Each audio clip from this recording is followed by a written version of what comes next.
It's Monday, December 9th, 2009. And as always, Yahoo Daily Fantasy Sports is the sponsor of the Deeper Dive, and we're glad to have them here with us today. Got the 175K NFL baller coming up on Sunday, week 15 already. But if you don't want to wait, $25,000 NBA baller today, $5,000 to first. You've got CSV uploads and edits over there on Yahoo Daily Fantasy Sports.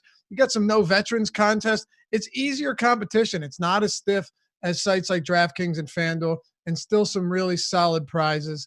You've got a couple of other things that you have to appreciate. Like if you get in early enough, management-free contests, and you've got $30 in YSRPs. If you sign up sign up through us at awesomemode.com. Go to awesomemode.com, click on the NFL tabs and articles.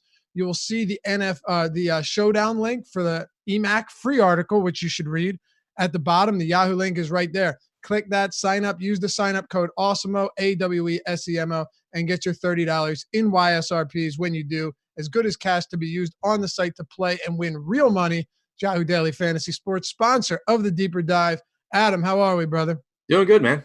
Finally had a decent basketball day and football day yesterday, so excited to play today. Nice to be back to winning, at least for a day. All right. Well, let's dive right into it. We got 9 games to touch on. And by the way, you know what? Let me get to this first. There are a lot of injuries and a lot of players already ruled out. So we're still waiting on a couple. Not only are there some players that are already ruled out, but some players that are expected to play, like Gordon Hayward making his triumphant return against a terrible Cleveland Cavaliers team. Danilo Gallinari is out. Kawhi Leonard is out. Mike Conley remains out. Fred VanVleet is questionable. There's a whole lot here to digest, and we'll have to take it one by one. Yeah, lots of injury news, lots of moving parts here. All right, let's start with the LA Clippers, the Indiana Pacers. So here's another one that we're waiting on. Malcolm. Well, first of all, let me ask you this. This game is going to be Malcolm Brogdon is active. We know that. So no Aaron Holiday, no TJ McConnell. But on the other side, Kawhi Leonard is sidelined. And that's just one piece of the news. It may not seem significant, but JaMychal Green is also out. Landry Shamet won't be making his return today. And Patrick Patterson's also questionable. Rodney McGruder remains out too. So there's going to be a lot of minutes that are going to players like Mo Harkless today. It's pretty big how depleted they are on the wing.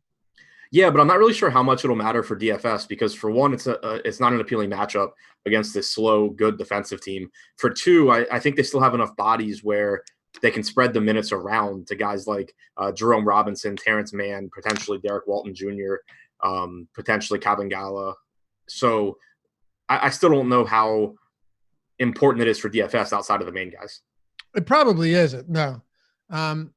Do the other guys get a few extra minutes? Does Mo Harkless play 30 plus? I think he probably will. Let's start with the Pacers side of the ball, though. Malcolm Brogdon he's active. He's already been ruled in, so he only missed one game. And you've got a total here sitting around 216 to 217 right now. Sorry, 109.8 implied total for the Pacers, 107.3 for the Clippers.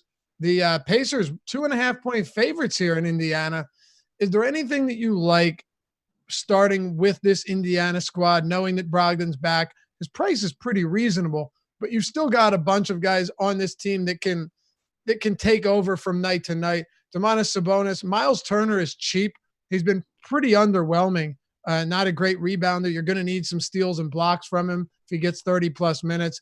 And then your wings, Jeremy Lamb and TJ Warren. What are we doing with the starting lineup for the Pacers? I think Sabonis is my favorite guy from Indiana, followed by Malcolm Brogdon. Sabonis is just still playing his 34, 35 minutes a night. He's getting backup center minutes, which is appealing. It's a bit more productive for him when he's getting those minutes without Turner on the floor. So I like that. And he's just not really that expensive. So I think that there's several good forward plays. So it's not like I expect him to be one of my highest owned guys, but he is someone that I expect to get a pretty good amount, amount of exposure to, because I just think he's a really good producer. He's around 1.2 fantasy points per minute. He doesn't really suffer much, even with the team entirely healthy. And then Brogdon's price tag has come down enough where I think he's a reasonable secondary option just because he has been so good this year.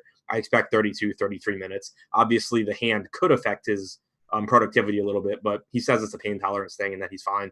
So those are the two that stand out, with Sabonis being my favorite guy. Yeah, me too. God, Miles Turner's $5,300 on DraftKings. Adam, how cheap does he need to get playing 30 plus minutes before we go all in? Miles Turner? Yeah. I have him as like a decent option here, but it's just that the minutes aren't where they were earlier in the season. I do think they're trending in the right direction with Goga being phased out of the rotation. I think that makes it a little bit easier to get more minutes from Turner. But with the whole team healthy, he's just a secondary option offensively. Like you said, he's not a great rebounder. He loses plenty of rebounds to Sabonis. And so it comes down to, you have to get him on those days where he's blocking shots. So on a bigger slate like this, he's just not really a priority, even though he is cheap. I'm with you. I got around 15%. So it's not like I didn't get any of him. I got some, but not nearly as much as I would have expected at that price point. But the truth is, he's just not that great of an option. Like you pointed out, there's a lot better plays, especially with the injuries that we have today. Let's talk about the LA Clippers on the other side of this one. No Kawhi Leonard means that, Lou Williams is in a position to excel once again. They've been in some pretty significant blowouts, so I would be careful when analyzing those minutes. I'm giving him 31. He might get more, might get less. I feel all right with 31. Could probably give him 30, and I'd still get a lot anyway. Paul George is a top option here, at least in my opinion. I would assume that you're pretty interested as well. I like Montrezl Harrell. Ultimately, there's a lot from this Clippers team that I like today. Yeah, there's like three things that I like, and it's the three you just named. Lou Williams, I think I'm with you. The minutes are you could argue for a pretty wide range of minutes here. I have him at 30, so it sounds like we're in pretty much the same area. But it's not like it would be shocking if he got 33 or 34 minutes. No, not at all. He's got about a 30% usage rate without Kawhi on the floor since Paul George came back. So I think he's a reasonable option. I really like Harrell here because it's not a Indiana front court where there's any real reason to think that Harrell gets less minutes than usual. And there's always the potential for him to get 32, 33 in a competitive game. But even if you project him for 29 or 30, without Kawhi on the floor since George came back, a 27.5% usage percentage for Harrell. He's averaged 1.35 DraftKings points per minute. He's certainly not priced for Kawhi to be out. And I don't think he's quite as obvious the play that Paul George is. So the ownership should be at least a little bit lower on him. And then George, I think, is a really good option. The minutes have been down because of blowouts, like you said. Someone pointed out in Slack chat that he did only play 29 minutes in a competitive game on the second half of his most recent back-to-back. But that was still a couple of weeks ago. He hadn't been back with the Clippers for that long. I don't want to read too much into that because they've been playing him, pretty normal rotations for a while. So I have him at 33 minutes here. He has a 33.5% usage rate without Kawhi. He's averaged 1.54 DraftKings points per minute. It's not a good matchup as far as pace or Indiana defensively, but the offense should absolutely run through George, and he's priced for Kawhi to be playing. Yeah, those three guys I'm going to have quite a bit of. Right now at preliminary crunches, I have a lot of all three of them, and I'm okay with that. Honestly, I do want to talk about Mo Harkless though. I know you mentioned the three guys that you're interested are the ones that I already mentioned, but Mo Harkless is cheap. And yes, we have a very discounted Gordon Hayward. Matter of fact, a minimum salary Gordon Hayward. But I'd be remiss to not talk about Harkless here for one reason. He's really, really, really cheap. And I think he's going to play a lot of minutes. I have him in for 32 minutes today. And that means that I'm going to get a little bit of him at near minimum salary. Are you staying away from him? I have him at 34 minutes. I have him at like 20 DraftKings points. I just think it's a really unappealing game. He has a 10.7% usage rate with George on and Kawhi off. I had a lot of him yesterday in like the completely opposite spot against the Wizards, but he's not someone that is all that involved offensively. You're kind of hoping for defensive stats. You're hoping for some extra rebounds and, maybe some transition opportunities. And Indiana is just not really the team for that. So the minutes are nice. And I do agree that, if you're playing 150 lineups, it's certainly reasonable to get to some Harkless just because he is so cheap. But he's not someone that I'm going to have all that much of because of this matchup. Okay. Anything else from this game? No. Boston and Cleveland. This one could be a beat down, but we'll see where it takes us. Boston gets Gordon Hayward back in the mix today. Let's start with this. Well, actually, let me give you the line. The 216 over under. Celtics are 14.5-point favorites. 115.3 implied for them. 100.8 for the Cleveland Cavs. They're a terrible team, and I truly have no interest in them from a fantasy perspective. I'll get that out of the way now. But how many minutes are you projecting Gordon Hayward for? I have him at 25, unless we hear something different. It would be kind of surprising. It would be kind of surprising to me if he was a full go. It would also be kind of surprising if they limited him too much here, especially without any news beforehand. It is the second game of the night, so we should hopefully get some sort of, on a minutes limit, not on a minutes limit. Minutes will be monitored type thing from Stevens. Also, not a lower body injury either. Right. It's most likely a conditioning thing more than anything. Right. So 25 minutes. If you wanted to put him at 23 minutes, I'd be all right with that. I probably don't put him above 25. And one of the reasons for that is it's entirely unnecessary. I'm going to get a ton of Gordon Hayward anyway. Pretty sure I could put him at 18 and he'd be one of my highest owned guys. Right. Exactly. But the thing is here, I don't really know if I have anything else I like from Boston today. Do you? So one more thing on Hayward too, is that it is site dependent because on FanDuel and Yahoo, he's priced much more appropriately. He's 6K on FanDuel. He's $29 on Yahoo. He's the minimum on DraftKings and Fantasy Draft. So on DraftKings and Fantasy Draft, I really couldn't care less unless they're like, he's going to play 12 minutes or something. I couldn't care less, really what his minutes are. FanDuel and Yahoo, obviously, you're not really that interested unless you get news that he's not limited at all. Right. Yeah, so, that should go without saying, I would hope. Yeah. But as far as everyone else, I'm with you. Like Kemba, Tatum, Jaylen Brown, these guys are all they're not bad plays, but there's just a handful of other guys at their respective positions or price points that I think are considerably better. So what generally happens for me in that situation is, Boston is in an appealing spot. Cleveland is terrible defensively. Boston has a 115 team total. I'll get to some Brown, Tatum, Walker just as kind of like random one-off plays and, some tournament lineups, but it won't be a whole lot of exposure because I'm prioritizing other guys at their price points. Okay. Let me backpedal for 1 second. When you look at the Clippers today, are you willing to play all three of those big guys in the lineup together if that's what happens, if that's what you get? Yeah, I'm not going to set a rule against it. Okay. Yeah, I considered it. I don't think I'm going to do so either. Kawhi being out of the lineup makes such a huge difference. I just don't think I'll get that many of them either. Like I wouldn't want to be getting like 150 lineups that have Harrell, Williams, George, but I don't. No, of course not. Are you interested in the Cavs at all? I am not. Okay. Here's a question from our premium Slack chat. Definitely worth answering. Laffy, ship my money. Are we smashing Gordon Hayward at 75%? I mean, I don't know how you get away from it. I don't have any reason why I won't either have 100% on DraftKings or very, very close. Okay. Makes sense. Malcolm Brogdon's starting. Confirmed. The reasoning, it's just, if we assume that you're getting 24 minutes from Hayward, the guy's averaged 1.1 fantasy points per minute this year. He's projecting to be like a 9x value. There's just nothing around him that is even close in terms of range of outcomes or median projection. And it's not like he's even 4K or 4,500. Like it's really, really tough to fail at that price point. And the odds are stacked very much in favor of him just destroying the price point. Absolutely. I'm with you. You give him 25 minutes and you're not getting close to 100%. Something's wrong. Okay. We want to move on to the next one. Yep. Let's talk Milwaukee and Orlando. Josh Engelman and I had a great discussion about this today on the strategy show. It's tough because Milwaukee apparently does not play competitive basketball games anymore.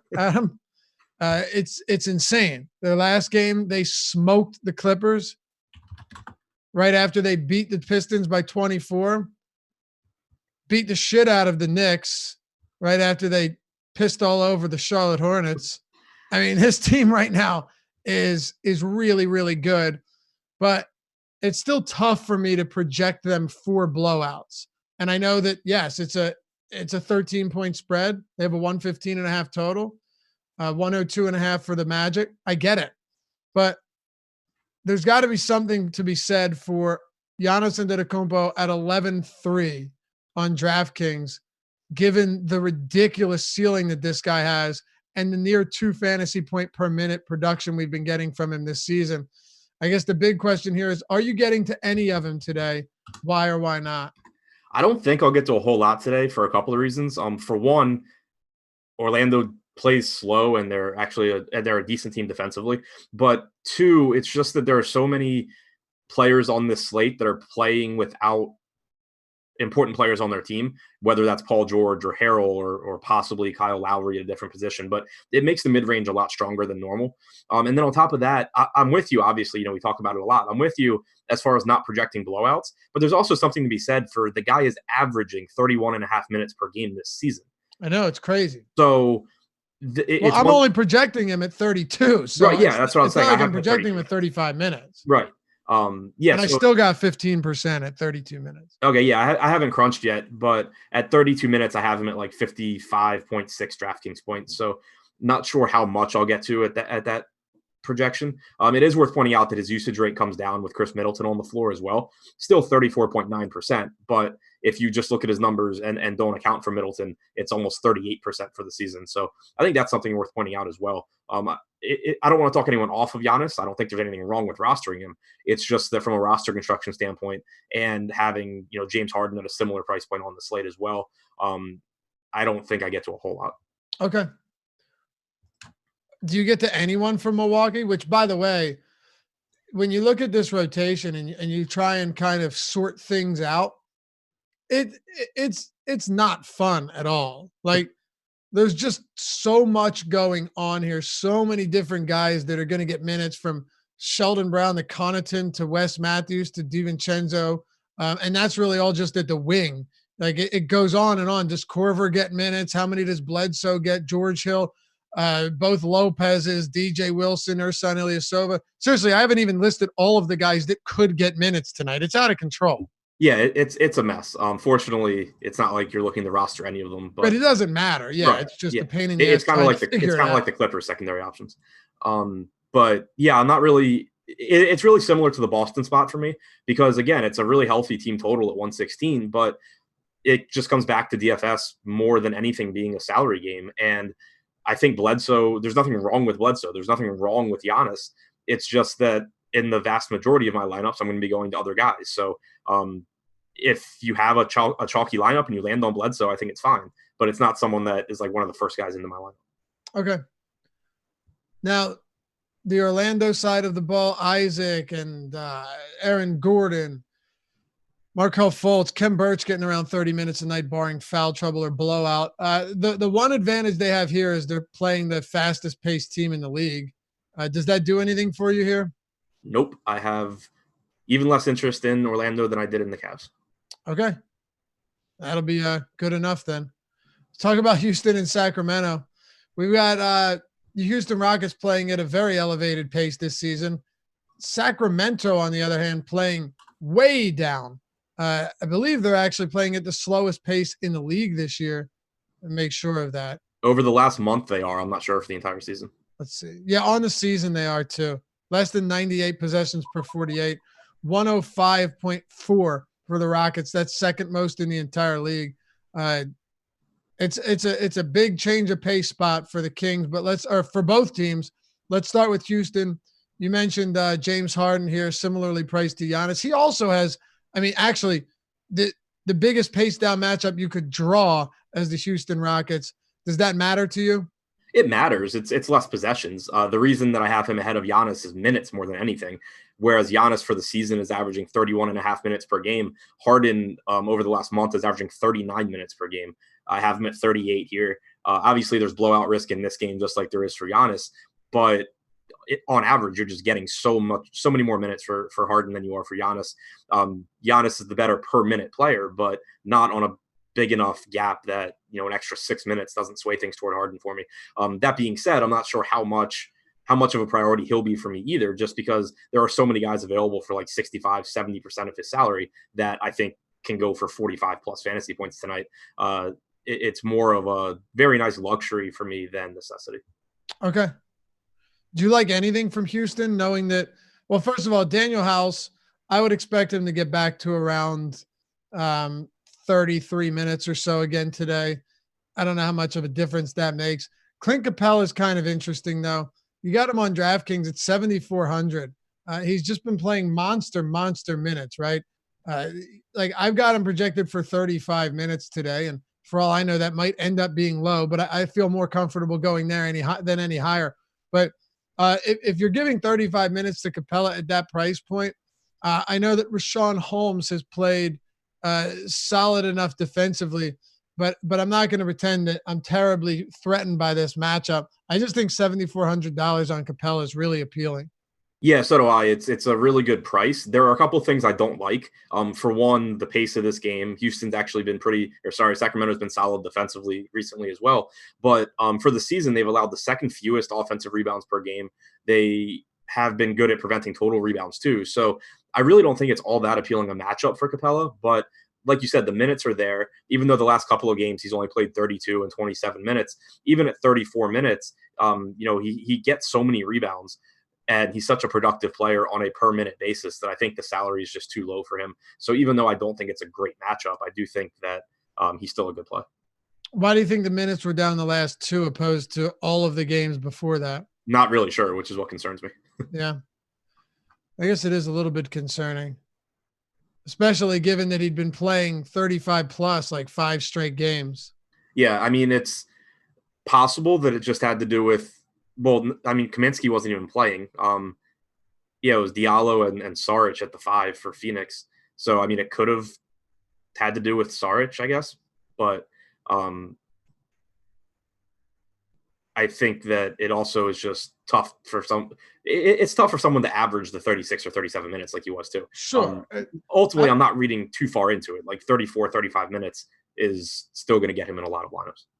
Yeah, I think if I put him at like 33, I'd probably still get a decent amount of him. What do you have? How many minutes do you have him playing today? 34. 34. Yeah. Okay.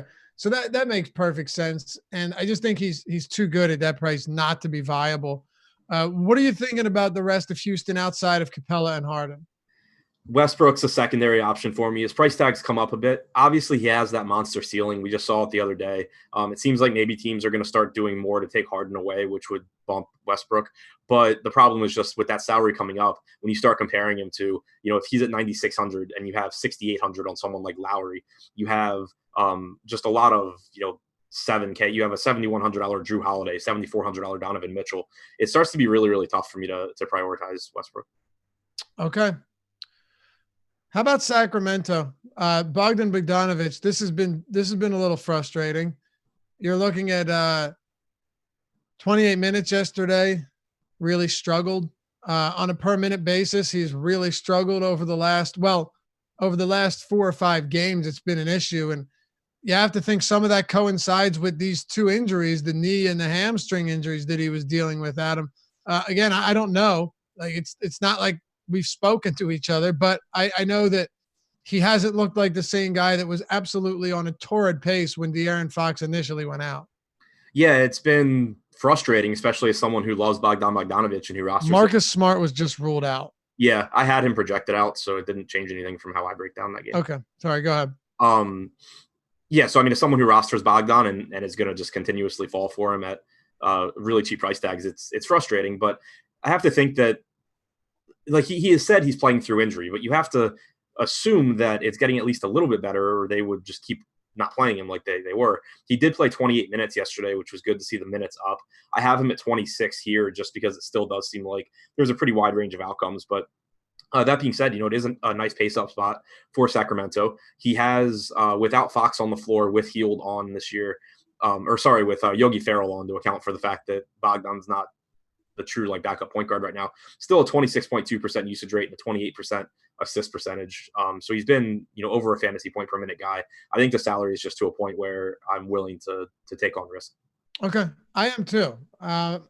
It scares me. I have some concerns about it. But at that price point, you're getting him basically at the same salary he was at when De'Aaron Fox initially went out. It's also a massive pace up spot here against Houston. So like Houston defensively has been good, but you're getting more opportunities. The big thing too is it's the second of a back-to-back. Are we going to give him 28 again? Are you going to give him 30? I have him at 28 right now. I don't want to go overboard with him. Right. Yeah. I'd said I had him at 26. Actually, I have him at 27.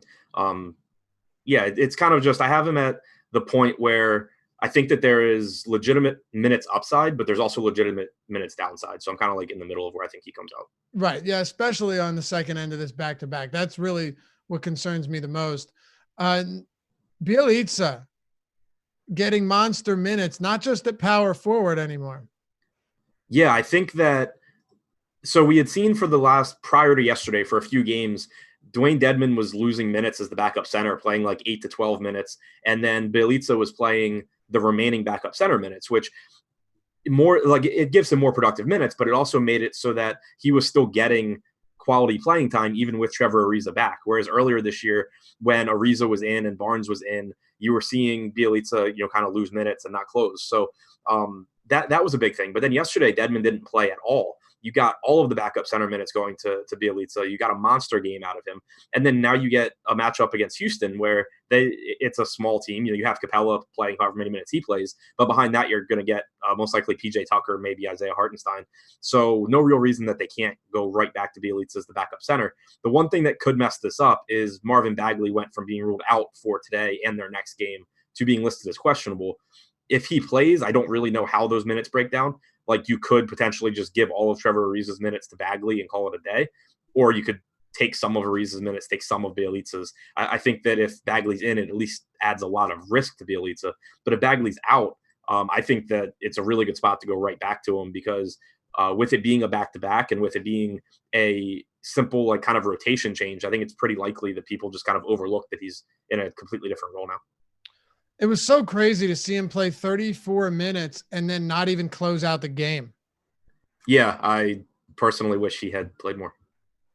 Yeah, you had an opportunity to take first too. So is it the big thing isn't do we expect the minutes to be there, but if we do, are we willing to pay this price for him? Like, are we willing to pay $5,700 for Bjelica, $6,000 on DraftKings? Are you willing personally to get there on him today against Houston? Yeah, I am, because if I have him at 30 minutes right now with Bagley projected out, and he does get a bump in rebound percentage, the usage goes up a bit. I mean, since Fox's injury, he has a 21.7% usage rate, 16.9% rebound percentage, and 15.9% assist percentage. He's averaging over a fantasy point per minute. It's not like he's going from being an unproductive player to like, oh, wow, he's been good in this really small sample size where he's a center. He's been a productive player that the minutes are volatile, and now he's in a role where he's getting more productive minutes and more solidified minutes. So I really think that he's still underpriced here. Okay. $19 on Yahoo. What do you think about that? Really good price. Yeah, just a little bit. Do you have any interest in anybody else for the Sacramento Kings? I think we covered most of it, but again, it's a significant pace up spot here for Sacramento. And I want to make sure we get to everybody. We've had a bunch of guys that have been questionable, probable, doubtful. Corey Joseph is going to play in this one. And then Marvin Bagley I'm still, you said you saw that he was out for the next 2 games. I still see him in some places as questionable. Confirmed out? He was out. Now he's questionable. Okay. Well, that'll do it. Yeah, when they announced him out yesterday, they said he also would be out. Right. Yeah, but now I'm seeing him questionable. Well, that sucks. He is officially questionable on the 5:30 injury report as well. Okay. So you got officially questionable for Marvin Bagley. Are you have any lean one way or the other, Adam? No, because I mean, I don't know what to make of. He's not going to play in either of the next 2 games, or he might play today. All right. What else you got on this one before we move on? He holds fine in tournaments. I think that at that price point, I do prefer Mitchell. I do prefer Drew Holiday, but 7,100 in a pace-up spot for a guy who, if he's knocking down his shots, can play north of 37 or 38 minutes and will take a lot of shots isn't a bad spot to be. All right. Let's talk about Toronto and Chicago. kind of follow up on the conversation Josh and I had earlier in the day when it came to old. And this is going to be a tough one. Terrence Davis. We'll break down Chicago first. Satoransky lost minutes to Kobe White backing him up last game and ended up playing his fewest minutes that we've seen in a while now. As a matter of fact, it's the fewest he's played since the 21st of November, Adam. And you saw Kobe White come in off the bench and get 32 minutes of run. And what I find kind of compelling here is it's not like Kobe White was just knocking down all of his shots. That wasn't the case at all. As a matter of fact, he was 3 for 9. He did dish out 8 assists though, and was pretty strong as a playmaker, but it's not like he came out and was scoring. Yeah, it was the second half rotation yesterday was just entirely different than what we had seen from Chicago previously. Ryan Archid, ever since Chris Dunn joined the starting lineup, Ryan Arcidiacono has been the backup to Satoransky. Kobe White's been the backup to whoever's playing the 3, or been the backup to Chris Dunn. But yesterday in the second half, Arcidiacono didn't play. Daniel Gafford played 23 seconds. Lauri Markkanen in the second half was the backup center behind Carter. Kobe White was the backup center behind Satoransky. They played 0 minutes alongside each other in the second half. That obviously was really bad for Satoransky. It's good for Kobe White in that if he's going to split minutes with someone, it's most productive if he's splitting minutes with the point guard because you get increased assist opportunities. If you look at his numbers this year, without White without Satoransky or Dunn on the floor, he's played about 115 minutes. His assist percentage gets a nice bump. So at the very least, more productive minutes for him. It remains to be seen if what happens today. I mean, that was one half of one game, so who knows?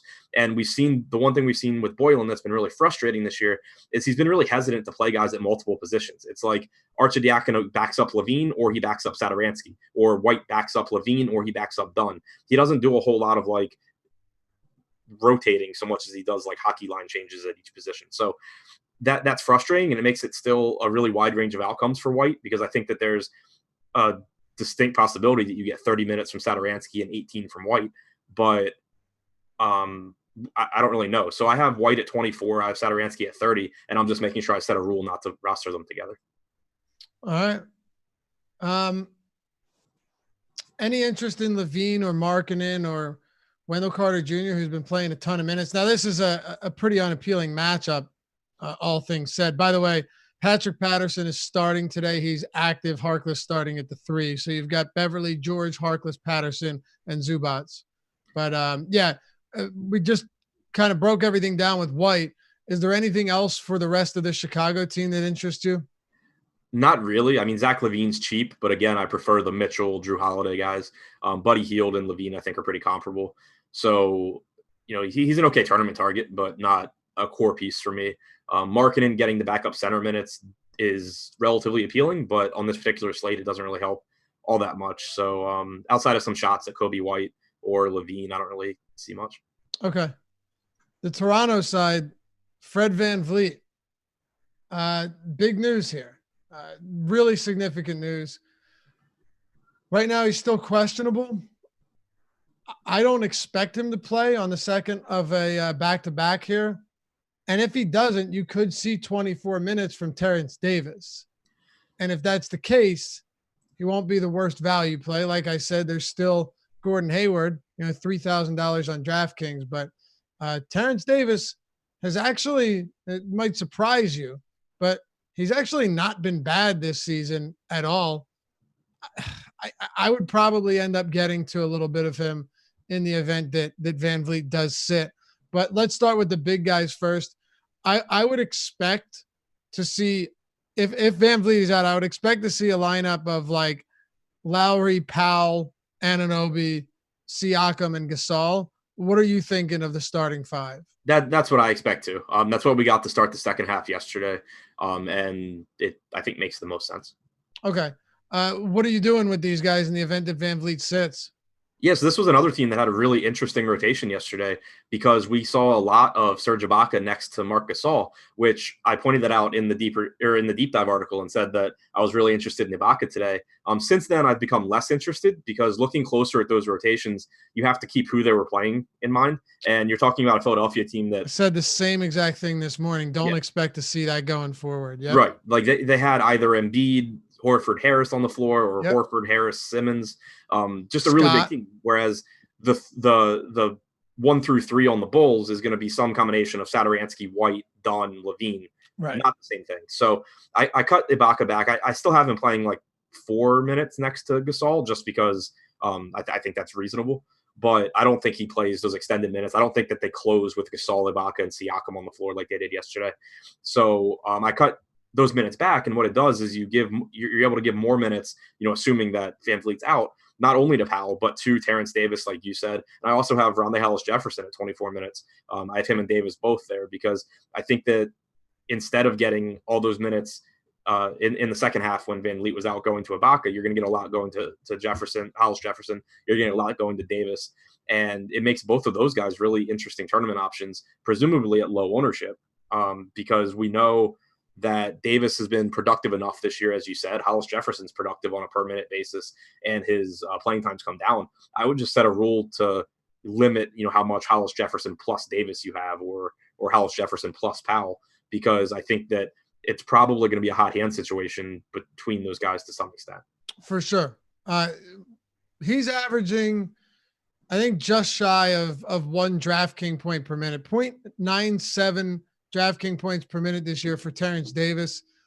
It's really not bad. I mean, you have to assume, right, that he gets all the backup point guard minutes and then maybe 8 or 9 minutes at the 2.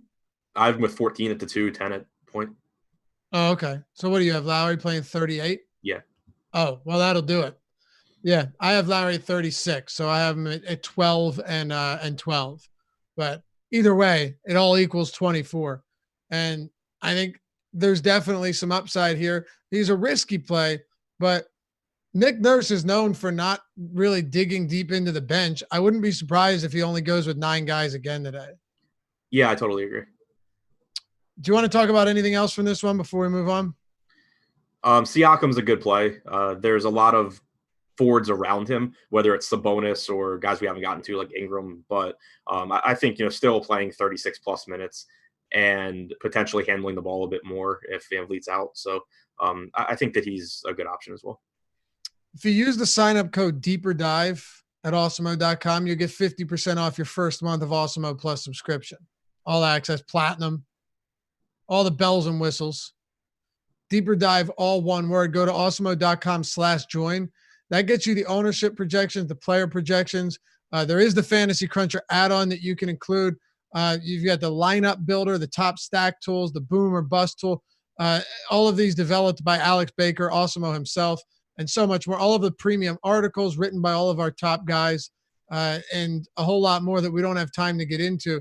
But if you go to awesemo.com/join and you scroll to the bottom, you'll see these quick tutorial videos on how to use all of them, all of our best, most popular tools. So you know exactly what you're getting into. We don't want you flying blind into this. If you're going to pay for a subscription, want to make sure that you know what you're getting and that you're satisfied with what you're getting. So click begin membership at awesemo.com/join. And we'll ask you a question. What type of player are you? Were you serious, casual, professional? And we want to be able to cater your subscription to your needs, so you're getting exactly what's necessary in order for you to become a profitable player and happy with your subscription. So use the sign-up code DeeperDive, all one word, gets you 50% off your first month. Or if you want to just check it out for a week, Express Pass is $3.95 a week, $3.95. So a lot of different ways you can go about it. That's awesemo.com/join. Deeper Dive is the promo to get 50% off your first month. All right. We got 4 to go, Adam. New Orleans and Detroit. This one's, well, let me ask you this first. Is Derek Favors ever returning to the court? I don't know, man. It's it's been a while now. And I can't even make jokes about it. I know. You thought the same thing, right? Yeah. I'm not on my own here. Right. Okay. Yeah, I'm trying to be decent. Look, it's it's terribly sad, but there's no like there's no what sucks about this is there's no way that we can try and figure out like there's no he was practicing today, he feels better. Right. So I don't know, but if he doesn't return, Jackson Hayes probably gets another 27 minutes. Let's actually start with this because something I haven't heard discussed a lot today is this specific matchup. When you look at this supersized front court with the Detroit Pistons, and then you look at what bodies we're dealing with in New Orleans, you've got Melly, and then you have Jackson Hayes, assuming that Derek Favors is out. So they could have a very tough time slowing down Andre Drummond today. Yeah, I would say that there might, if Favors were out, there would be a chance that you saw Okafor even start. But the last time they tried that, they did it with Okafor against Adams and immediately gave up and just went right back to Hayes in the second half. So was that the 9-minute game for Okafor? Yeah, it was something like that. But yeah, I mean, because you have Okafor coming in at 275 pounds, Hayes at 235. So against Drummond, it would make sense. If Favors is out, I like Hayes as a value. I like Okafor as a value. Especially at 3,400 on DraftKings where you can roster two centers for Okafor, just because, obviously Drummond plays big minutes and they need the size out there. So I think that you would get about 48 minutes from Hayes plus Okafor. If Favors is in, then it becomes messy. I don't know. Like I have it at 24 minutes for Favors, 24 for Hayes. I don't know if that is 24 for Favors and 16 for Okafor and 8 for Hayes or how it breaks down in this particular matchup. But if Favors is out, I think both of the centers are good values. Okay. I think so too. I mean, I actually thought that Hayes would be a little bit more expensive here, right? I just with no real certainty when Favors is returning. Jackson Hayes at 4,200 isn't crazy, but the rest of this New Orleans team, is that a house phone? Yeah. They still exist? Apparently, yeah. Brandon Ingram, JJ Redick. A lot of these guys are not all that appealing. Ingram, notwithstanding, we'll get to him. But let's talk about Lonzo for a second, man. He's had some hideous games, and the Pelicans just took their worst loss ever as a franchise. But he was in line to play another like 30-plus minutes, and he probably does again today. And he's really discounted on DraftKings. Yeah, he is. I think the Pels in general on DraftKings are really underpriced. Lonzo in competitive games, the minutes have been there, whether it's 32, 33 minutes. He's been around the fantasy point per minute player this year, and he's just really cheap. It's not a great, it's pretty mediocre spot against Detroit. Really slow team, middle of the pack defensively, but I think the salary is more than fair on Lonzo, and that goes for Drew and Ingram as well, who should play 36 plus minutes in competitive games. Ingram with Lonzo on the floor has a 27% usage rate, about a 20% assist percentage this year. For the season, Drew's at a 25% usage rate, almost a 30% assist percentage. Like both really productive players and both really cheap on DraftKings. Okay. Would you say that they are some of your top values for the day? Yep. Oh, wow. Gordon Hayward will not have a minutes limit. It doesn't matter. You can leave him at 25 and it doesn't make a difference. What else do you like here for New Orleans? I think that's about it. Like, I think it's one of my favorite teams, at least on DraftKings pricing, between Ingram, Holiday, Ball, whoever's playing center. But beyond that, I don't really see getting to a whole lot of JJ Redick or Hart or Williams or anything like that. Yeah, neither do I. Okay, let me do this then. Your top options from the Pels today, assuming Derek Favors is out. Ingram, Drew, Lonzo, I guess Hayes, Okafor. Okay. Ingram, Drew, Lonzo. It makes sense to me.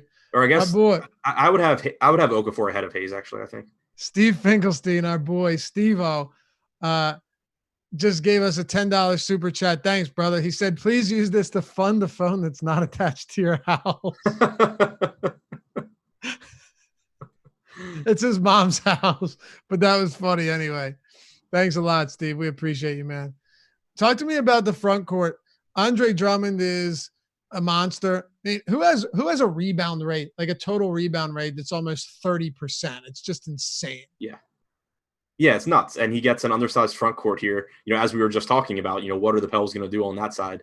Obviously, that makes it really, really appealing for Drummond. Plays huge minutes in competitive games.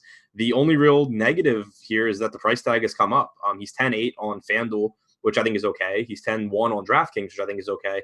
The one thing that makes it tougher is that on FanDuel, it's different because Towns is 11-2. On DraftKings, Towns is 9,300. So when you're comparing two guys that have the type of upside that Drummond and Towns do, and one is $800 more expensive, it becomes a little bit difficult to prioritize. But I think it's a great spot. New Orleans plays fast. They suck defensively. There should be all kinds of rebound opportunities for Drummond here. So more than happy with any Drummond I'm able to get to. Yeah, no question, man. What about Blake Griffin coming off his best game of the season? Now, to be fair, that doesn't mean a whole lot. I mean, he hasn't been spectacular by any stretch. His rebound rate is down below 10% for the first time in his entire career, Adam. Maybe that changes, but there's a guy who's rebounded at like 14, 15% clips at times throughout his career. It's unsurprisingly been down since he's come to Detroit, but defensive rebounding rate is down 5% this year. His assist rate's down 8% from last season. His usage rate, however, remains the same, just a tick above 30. But it's really been the peripherals that have hurt Blake more than anything. Yeah, and I think it's just a really good matchup. Playing next to Andre Drummond obviously doesn't do your rebounding any favors, but the usage has still been there. The assists are still there. Playing 30 to 32 minutes most nights. I think that he's a perfectly reasonable option. I would say I feel about Blake amongst the power forwards, similarly to how I did about Hield and Levine amongst the shooting guards, where I like Blake. It's just I don't know how much I get to when I compare him to guys like Brandon Ingram, for example. Okay. So do you have any interest in Detroit outside of Drummond? Not really. It's just tough with the wings active. Morris is expected back as well. You're not really seeing many minutes for Bruce Brown that are alongside or that aren't at point. So it's tough to give him enough minutes to be confident because Derrick Rose is going to get his. I don't really have a whole lot of interest in the secondary guys, which kind of scares me because it is such a favorable spot. But I just don't think I get to a lot of it.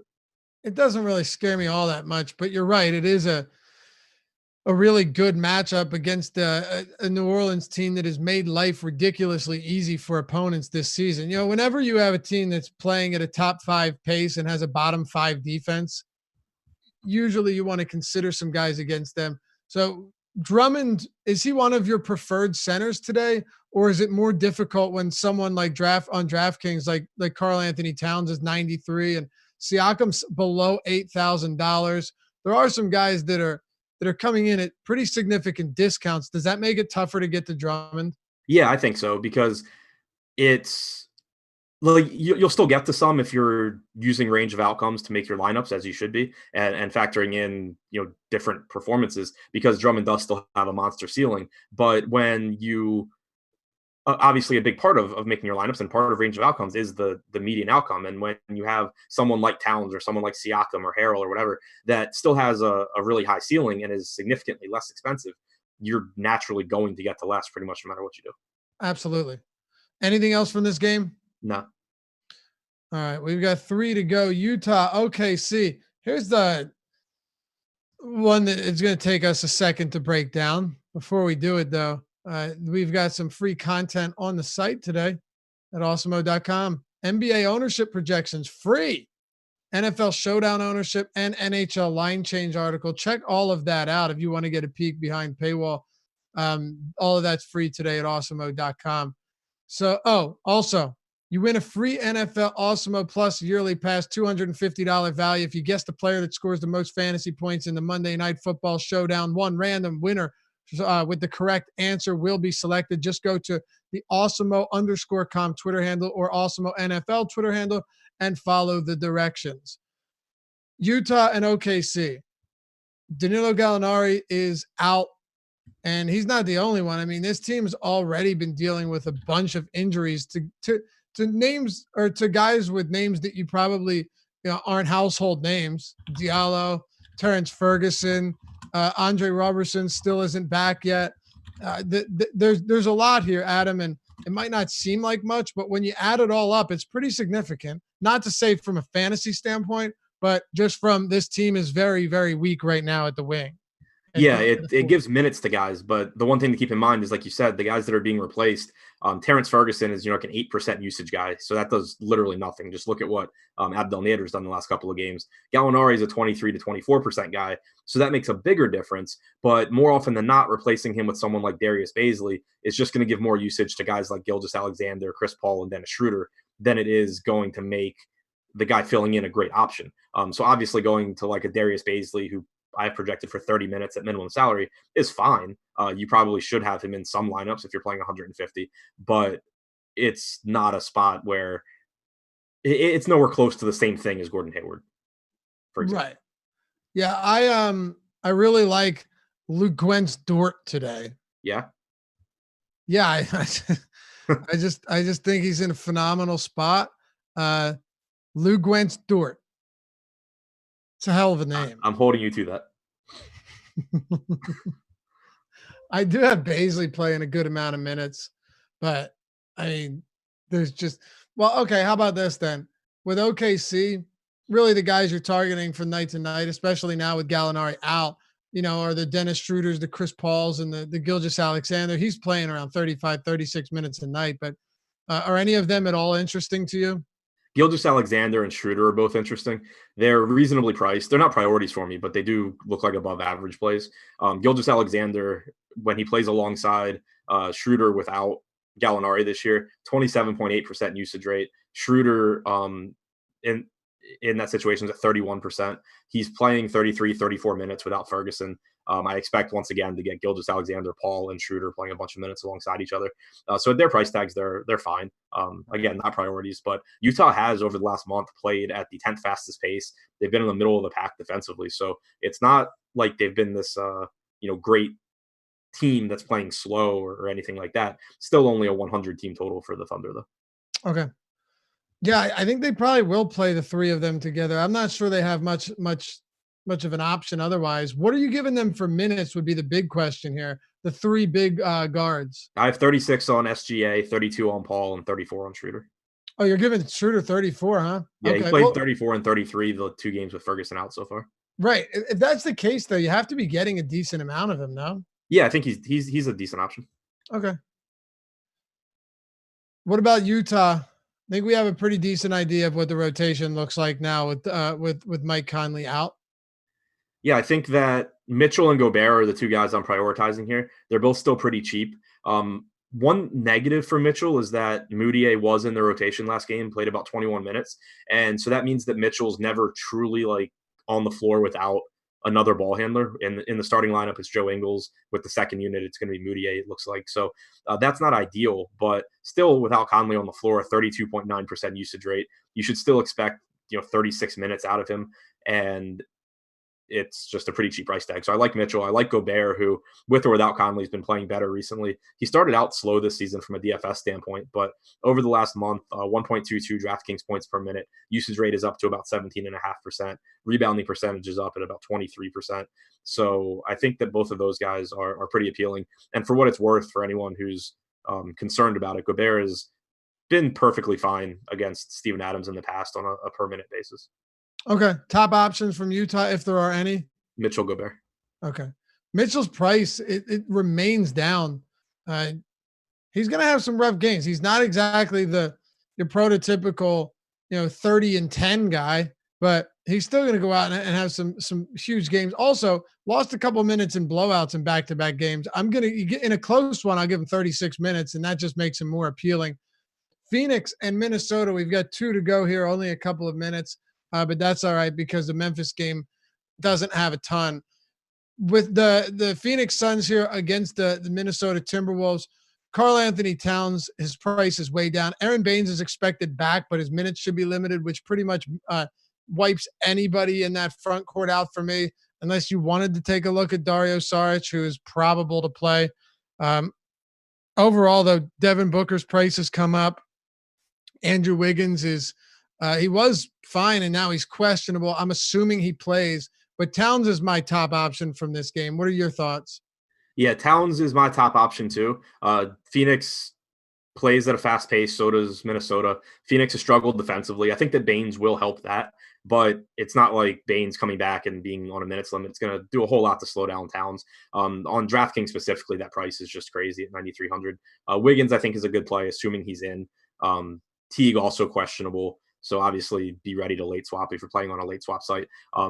If you need, like, not that you do, but if you needed a dirt cheap value, you can take a shot on Napier just because he is the minimum salary. And I think worst case, he plays like 15 minutes and can give you like 20 points. But Towns the priority from the Minnesota side for sure. What about Phoenix? Rubio, I think, is still really appealing. It's just a really good matchup against Minnesota, playing 34, 35 minutes in competitive games. I think that Booker is actually reasonable, even though Rubio does hurt him, just because I like this matchup so much.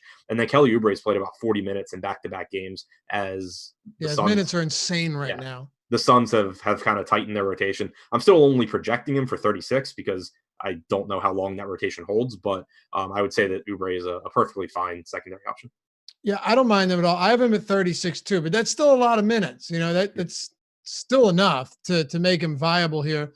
Let's close it out, and then we'll toss this one over to our boys at the Live Before Lock crew. You know who it is. It's Josh Engelman and Chris Spags taking you up till 7 p.m. I just want to ask you first, Golden State and Memphis. Right now with Golden State, if they get healthy, like fully healthy outside of Steph Curry, there's going to be 100 guys playing each night. It's going to be impossible to have any interest in anybody outside of D'Angelo Russell. Yep, pretty much where I'm at. And Russell's price tag hasn't really come down enough to where I'm getting to much on this slate. Neither am I. But I don't know. Joe Val is always appealing to me. If he gets 30 minutes, his ceiling is monstrous. Yeah, I kind of like the Memphis side. Joe Val is fine, like you said, but no minutes limit on John Morant. So I have him at 30. He was playing more than that before he got hurt. I just don't know how much I trust no minutes limit. Jaren Jackson. His usage is at 30%, by the way. Yeah, it's been a minutes thing for him all year. And before he got hurt, he was really playing a lot of minutes. So I think Morant's fine. I think that Jaren Jackson Jr. is fine. You were getting backup center minutes behind Valanciunas last game over Caboclo, which was appealing and helps to solidify his minutes. And then Dylan Brooks is a cheap value.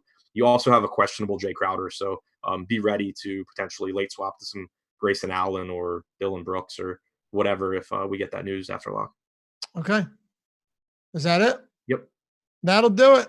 Hey, we appreciate you guys hanging out with us. As always, hit that thumbs up if you enjoy the show and you want to help support us here. Subscribe, hit the notification bell as well. Josh Engelman, Chris Spags are coming up. Adam Scher and myself, Dave Lockren, will see you back here tomorrow. Tuesday's Deeper Dive presented by Yahoo Daily Fantasy Sports.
What's up, guys? We should be starting up now. Hello, everybody. Welcome to the Awesemo.com Live Before Lock show. We'll be taking you through the day's 9-game NBA slate, all the finer points, and all of the Gordon Hayward-related news that you can hit on over the course of an hour. I'm Chris Spags, joined by the returning, I guess you've been back to the strategy show, but the returning Josh Engelman, the Chubster himself. How are you doing, Josh? I'm good. I'm returning for you. You are returning for me, which is all that matters. I'm like a goldfish. I only recur things that's happened in front of my eyes. Yeah, it's good to be back. I don't like not having DFS in my life. I literally didn't play Friday, Saturday, Sunday, which is the first 3-day stretch I've taken off of DFS. I couldn't even in a while. Not counting like all-star breaks and stuff. I'm ready to get back into it. I hate this slate, but ready to play either way. It is a more fun slate, I think I'm finding it today, but it's also a more fun slate if you're playing on fantasydraft.com, the official home of rake-free DFS. Right now, you should be going over to fantasydraft.com or downloading the Fantasy Draft app in whatever app store you're using on your mobile phone. Go check them out. They're the official sponsor of the Live Before Lock show, as many of the other shows that we have are on the Awesemo YouTube channel. And they also are bringing you rake-free DFS, which is going to save you a lot of money. Your bankroll is very important to you, obviously. It's going to be more important if you are not paying rake on the sites. It's going to be going up by the day, and they will track it for you over at fantasydraft.com. So go check them out right now. Use the promo code AWESEMO for your free 7-day trial and your entry into the world of rake-free DFS. Are you playing on Fantasy Draft today, Josh? I am not exactly doing very well in like my normal process. Taking 3 days off has made me not great at everything that I'm doing, so I'm taking it kind of light to dip my toes back in the DFS waters today, but I'll be back to normal tomorrow. So the fantasy draft play of the day is loving yourself, then, I think. Yes, you could say that. Yes, very much so, loving myself. Still love fantasy draft, still hate rake. Yes, of course, as you all should out there. So go check them out. And if you want some more data, go right now to awesemo.com/join. Use the promo code promo code live before lock for half off your first month. You can also find packages as low as $3.95 a week on there. So go to awesemo.com/join right now and use that promo code live before lock if you want to see all the data that we're using right now. All right, let's talk about it here. Gordon Hayward, the big question right away. He is minimum priced on DraftKings. He is not minimum priced elsewhere. So I don't know what sites you're playing on besides what we've talked about so far. But Gordon Hayward on DraftKings in particular, what are you doing with him? And I guess if you have any thoughts on him on FanDuel too, where he's not going to be on a minutes limit, price still works. So what are you doing with Gordon Hayward everywhere? I don't have any interest in him on FanDuel. He's not a problem. He's just essentially priced normally for what that's supposed to be. So not all that interested. On DraftKings, he's 100%. Okay. Yeah. I mean, it's one of those things, again, we've talked about, except this, certainly even compared to the Dennis Smith situations, Gordon Hayward is a very productive player. He was definitely the lead player in that Celtics lineup before he went out. They've kind of congealed in a different way over the last few weeks with Kemba Walker getting some more usage, Jason Tatum as well, a little more work for Jaylen Brown, but no Marcus Smart in there today. Gordon Hayward, no minutes limit for him. On DraftKings, I don't see how you don't play him. I still don't mind not playing him a little bit just because of, there's some ways that it could go. Maybe some other guy gets a bigger day. Maybe you just need to have some opportunity costs that ends up winning tournaments. But I think for that, I guess you want to explain to the people, because I know people always get confused by this. Why do you think Hayward would be like 100% play on DraftKings at the minimum price? I mean, he's I can visibly show it on the screen too. So he is 3K. I have him projected for 25.8 points. That's even a little bit lower than what Alex has him at.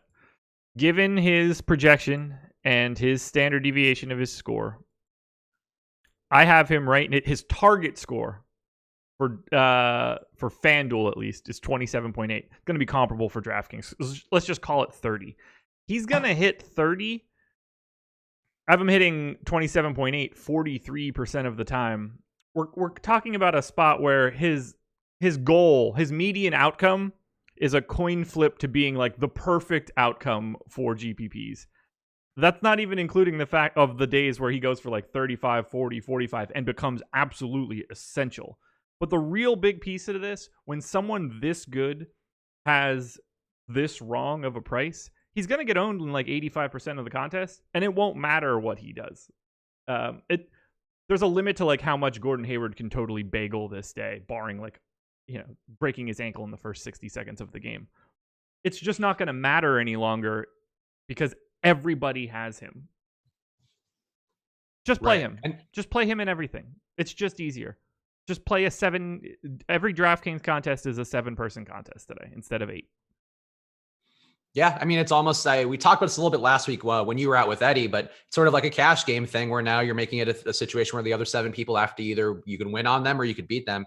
But that's what it makes sense with Hayward, because we have his floor on Osmo's Boom Bust tool, which is one of the things you get with that premium membership. His floor is 23.8 fantasy points, so that would still be good for almost 8x on DraftKings. Yeah. And his bust probability is just 4% compared to a 70% chance of booming. So it still looks, his boom percentage is still higher than his ownership even. So it just seems like a spot where it's worth just playing Hayward and going from there. But if you want to carve out 25% of your lineups, I wouldn't hate it, but I think just logically, it just makes more sense to play him. I had him in 100 on my last crunch. That won't change. On FanDuel, I'm generally disinterested. He doesn't really matter. Just jam him in everywhere. Now that it's like the information is out that he is not limited in any way, like it made a little bit of sense if you were guessing that he would play 20 minutes or something. Now there's just no way around it. Yeah, and there's really no comp on FanDuel today where there's somebody who's that price. And on DraftKings, you have a lot of guys who are in that 3K range that I could see yourself being talked into. Maybe not you, Josh, but I think I certainly could be talked into a couple of different guys. Like Terrence Mann, I find vaguely intriguing, though he's not starting today, so I feel like that does make it a little bit tougher. Terrence Davis could maybe get some minutes. The deeper dive guys talked about him a little bit. Productive permanent player for Toronto who's been pretty good. But in terms of pivots, like none of these guys are that appealing. Marko Guduric, too, I think is also pretty intriguing if Jay Crowder is ruled out. He's been Jay Crowder's direct backup all year and actually been pretty productive on a permanent basis. Not a great matchup for him today necessarily, given how slow Golden State has played, but still defensively, they're not that great. If he picks up the start, I'd be interested in him. But not, again, these are all like, you might not even heard the name Marko Guduric until now, and I feel like that's the difference is Gordon Hayward is a guy who was, almost 8K before he went out, and now he's coming back. And even if he is a fraction of a player, which is unlikely, it's a hand injury, he's going to be conditioned well. He's still going to get a pretty decent floor. Yeah, there's essentially no downside besides him like physically not being able to finish the first minute of the game. Yeah, or the usual foul trouble or some other weird injury or something. That is DFS. I had a good amount, actually a lot of Brandon Ingram on Friday night. You probably didn't see this, but he was in foul trouble basically within the first 4 minutes he played. He had like 13 fantasy points in 4 minutes, also picked up 2 fouls, then kept getting more fouls, then also got his face lacerated open, then fouled out. And it was just like a disaster. Even though they got overtime, he basically had no chance to hit value. Still almost got there. But it's like, yeah, there's sometimes where things break weirdly for a guy where it's like that, where it just piles up. And that could be the case for Hayward. But, at 3K, it's not going to hurt you as much as 8K Brandon Ingram. It's not going to hurt you at all because 80% of the field that you're in that contest with is also going to have that same guy having that same problem. So then you're looking at 20% of the field having to be perfect instead of any other normal number. Just jam him in. Yeah. This is the most like lock button slam dunk play we'll have all season, and probably one of the bigger no brainer slam dunk plays of the past couple years. He is an all-star level player priced at the minimum with no minutes limit today. Like, let that sink in for a second. He was 1.21 FanDuel points per minute over the last 30 days. Like, it's just, we don't get these all that often. Is there anybody who obviously there's not, again, we talked about it, nobody who's really a direct comparison because of the minimum price and the player, but is there anybody who you're feeling is a good value to be going to on FanDuel, not even close to the same percentage, but I feel like we're talking about the DK value. It's only fair to talk about some, but anybody who you're getting as a value play on FanDuel more than the others who you would consider to be, I guess, the equivalency for today? Yeah, so there's nothing even in the ballpark of Hayward. These are just apples and like socks. I don't know. That's two very different things, to be clear. Yeah. Terrence Davis, Lofty and I touched on earlier today, is a guy that I've got my eye on. Mo Harkless, Josh Okogie, Joe Ingles is 4,300, but not the same sort of situation, but obviously a great value. Daniel Theis, I think, stands out a little bit today. That's probably it. Alex the Great said, we get it. Next subject, please. Sorry. What we decided we're going to do today is only talk about Gordon Hayward for the next 47 minutes. So you might want to go ahead and close out. In fact, they literally gave that caveat opening it up. So that was, said in jest, but now I feel like we just might as well see if we could talk for 47 straight more minutes about Gordon Hayward. But no, that's probably better for us. Yeah, honestly, probably given that we get new people tuning in every minute, they probably will come in and be like, what about Gordon Hayward? That's a good point. We are supposed to repeat. I think Lofty gave the information that we should be like going back over everything that we talked about once every 12 minutes or something because of new viewers. Right, like traditional radio rules. Right, so there we go. Every 12 minutes, we are going to do a full spiel about Gordon Hayward. So we'll see you guys at 6:26.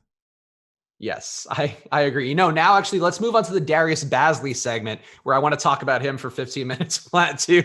Elusive Smoke, one of our regular guys who always is good for some information and occasionally some good barbs your way, which I appreciate. And the premium Slack asking, can you touch on Darius Bosley a bit?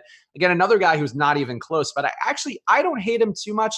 Not going to pick up a ton of usage in the starting lineup, but doesn't seem crazy to me that he can get 30 minutes. And he's a 0.85 fantasy point per minute player when he's out there with Chris Paul. So I don't hate the idea of going to him a little bit. Nowhere close to Hayward, again, to be very, very clear. But I don't mind Bosley. Do you have any thoughts on Darius Bosley at all? I will have 0. Okay. Yeah, why not? Yeah. I think it is sort of one of my instincts, and I think probably of a lot of people out there. And I guess the optimizers did come up a little bit with it too. So it's not just me doing it with hand builds, but when you get the 3K guy, I feel like the temptation is like, let me get another 3K guy in there because then I get even better guys. And that's really not an ideal way to construct things. So I wouldn't have a ton of Bosley. I do have a little bit, but I'm under 10% on him, and I just don't see it. And that was like me going like, all right, well, I don't mind it that much. I feel like for a guy like Bosley, that's about as much as you need, if that. The only reason that he is even available for me to get to show up in a crunch is because he's getting ownership. He crosses a threshold that puts him in my player pool. Otherwise, I wouldn't even have him available in Fantasy Cruncher. Yep. Okay.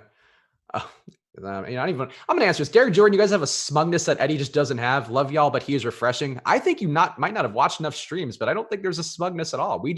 Everybody hosts the show they want to host. People in the YouTube chat coming in and being negative doesn't change the thing. That's the main thing. It's not smugness. It's just, that's the reality of it. Don't bring crappy attitudes and you don't get them back. True of anything in life. Nariki in the premium Slack asking, Terrence Davis projection seems vastly different compared Josh's projection to Alex's projection. How would you handle this for DK? I guess you have a better Terrence Davis projection or a worse one. I would assume a worse one. Oh, mine's significantly better than Alex's right now. I would say trust Alex. Okay. Why is yours so much better, do you think? That I have no idea on. Okay. Yeah, Terrence Davis, definitely much a flyer to take, but really not that crazy. All right. Awesome. All right, cool. Gonna be a muty day in the chat today, guys. Let's talk about some of the other guys who are more important, because I do think that obviously the cheap guys are going to be the ones that get the headlines. But on this slate, in terms of the higher owned plays, not anybody that crazy about. But on FanDuel, Rudy Gobert seems like the chalk play of the day over there. That's pretty much held steady throughout the day. Is Rudy Gobert your center of choice on there? Or are you going to the Towns or Drummond ways? What are you doing with center? I don't understand that Rudy Gobert chalk in the slightest, but I am also I didn't get it either, super light on Gobert. I mean, I think center on FanDuel is a coin flip. Towns, Drummond, Capella, Gobert even, Harrell, Turner, Zubac, Cantor. I think all of these guys look really, really similar relative to their salary. I just am not going to be even remotely close to that amount of Rudy Gobert. If that bites me, that's fine, but it's just one of those things. I'm really confused by it. Like, I think he's a good play. Don't get me wrong there. Good spot. Not like the biggest, like he's gonna need to get there with stocks, so that's not really something that I'm looking to bet on. Let's see. All right, I don't even know what the YouTube chat's going on about. But we got a couple super chats to hit on real fast. I guess the Rudy Gobert thing, I have nothing else to add. I've noticed that throughout the day and thought that was something that maybe FanDuel people had a little get together, a meeting about it, and all agreed that Rudy Gobert was the play of the day. But down pace matchup, which I guess sort of benefits Gobert that he can get into position. And he does have guys who are driving at the rim, so maybe he gets some blocks, but I don't see why he would be as chalky as he is, because there are some guys, Towns is priced much less appealing on FanDuel, but I think the upside is there for him, and Drummond too, same thing. Eric Herman asking, do you have any interest in Markieff Morris? Really just asking about Markieff Morris in general, but no site given. Didn't even know he was on the slate. And shout out Justin Swearingen, premium subs only for live before lock shows. You guys are the best in the industry. Appreciate you, Justin. Thank you for the super chat, buddy. You're here on the reg. Justin knows what's what. He does. All right.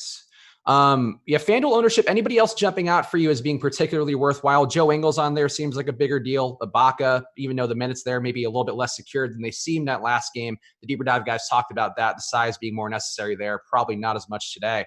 But who else on FanDuel do you feel like is somebody that you want to be above the field on that maybe people might want to get on? I love Kyle Lowry today. Okay. Because of Van Vliet or just in general? Yeah, this is the assumption that Fred VanVleet is out. The good news is if Fred VanVleet ends up in, what time does that game start? 8. Okay, good. So the good news is this isn't one of those reverse scenarios where you're boned if you play like a bunch of Kyle Lowry. If Fred VanVleet ends up playing, well, goodbye, Jack. All right, got it. It's not like Kyle Lowry is going to suddenly play 22 minutes. Like, dude's going to play 36, 38 minutes one way or the other. His price is silly for this scenario. I expect big boosts clear across the board. So I have him in for 36 minutes. In theory, I feel a little bit light there. I have like 40-ish% of Kyle Lowry today. We're projecting him for 6 on FanDuel and 11 on DraftKings. He's going to be one of the guys that I'm most above the field on. I'm kind of confused as to why more people aren't getting there. It's not like Chicago's some vaunted defense. Yeah, okay. That seems fair to me. People asking about the Clippers in the chat right now, and I feel like they are somebody worth hitting on. And actually, I have a question for you about that because I'm a little scared. Like, I do like Paul George. He projects pretty well for me despite the matchup not being the best. He has been a 1.6 fantasy point per minute player without Kawhi Leonard on the court. This game should be competitive. I don't mind him in a half-court down-pace game. Defense is going to be tough, but I feel like that's when you want to rely on Paul George a bit more. But I'm worried about his minutes here because the last time that there was a back-to-back where Kawhi sat on the back end, we saw that weird rotation game against Memphis where Paul George only played, I think, just under 30 minutes. Same thing this time out, though it was kind of the score getting out of hand yesterday. But Paul George only played 30 minutes in the first half. Kind of worried he's going to play under 30 again. What are you doing with Paul George? Where do you have his minutes? And I guess, would that be a factor for you at all, thinking about him maybe getting less run on the back half of a back-to-back? All right, Derek Favors unlikely to play tonight, which dude's just never going to play again. So I just want to get that out there right now. And then Okafor is starting. So is Kenrich Williams, Lonzo Ball coming off the bench. We'll circle back to that. I have no issue going to Paul George. I have him in for 30 minutes. That feels light. I think that he plays more if this game is close.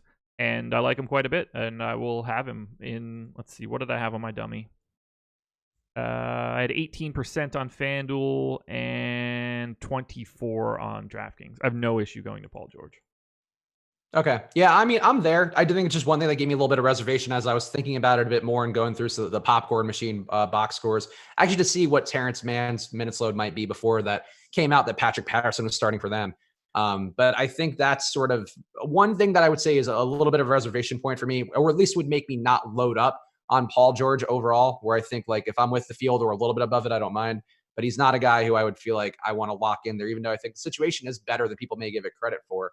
Just gives me some pause that he might not get to those mid-30s minutes. Maybe he's closer. Even if he gets out of the high 20s into the low 30s, I think that's enough of a difference at his price where I might go some other ways. Question here from DFF in the premium Slack. Hey, guys, I don't want to play the big 3 Clippers in DK Cash, so I'm trying to decide between Lou and Harrell at near identical prices. Which way would you lean? I guess give me your thoughts on Lou and Harrell, and out of them, which would you prefer? I just want to see where Alex says Harrell.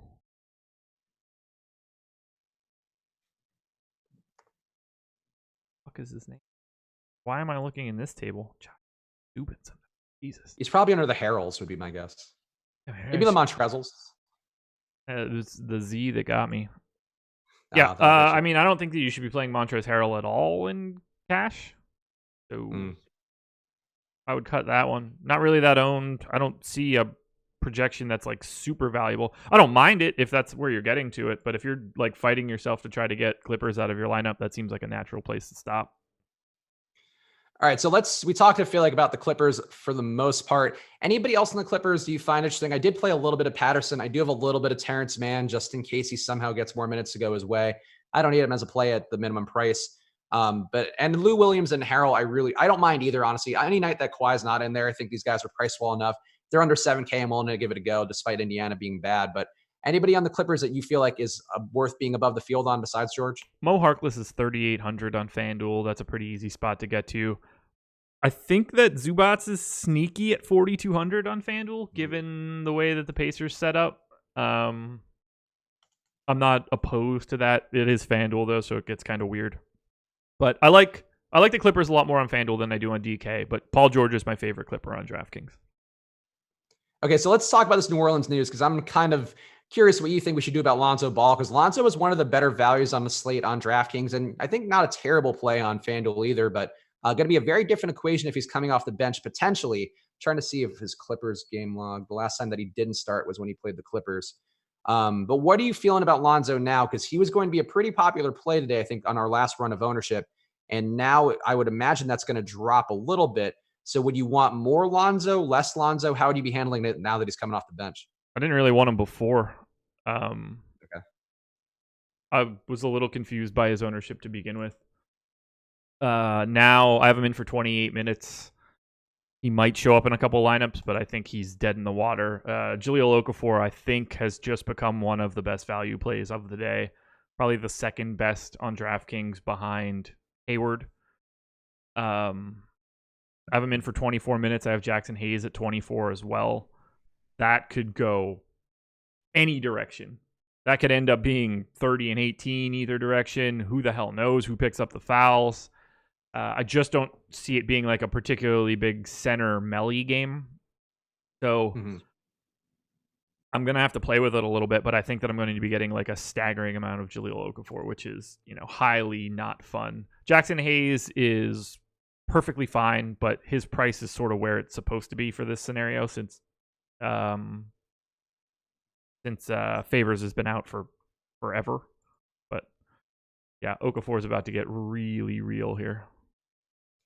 Yeah. Also, I'm looking at the Lonzo Ball minutes still, just I wanted to get a read on what the actual game flow was of that one. And I don't really see how coming off the bench, I don't know who he gets more minutes than, like who he takes minutes from, unless they just went small and took Hayes out or Hayes and Okafor out. But that's not going to happen against Drummond. So yeah, boy, I feel really not good about my Ball ownership. So that's fun.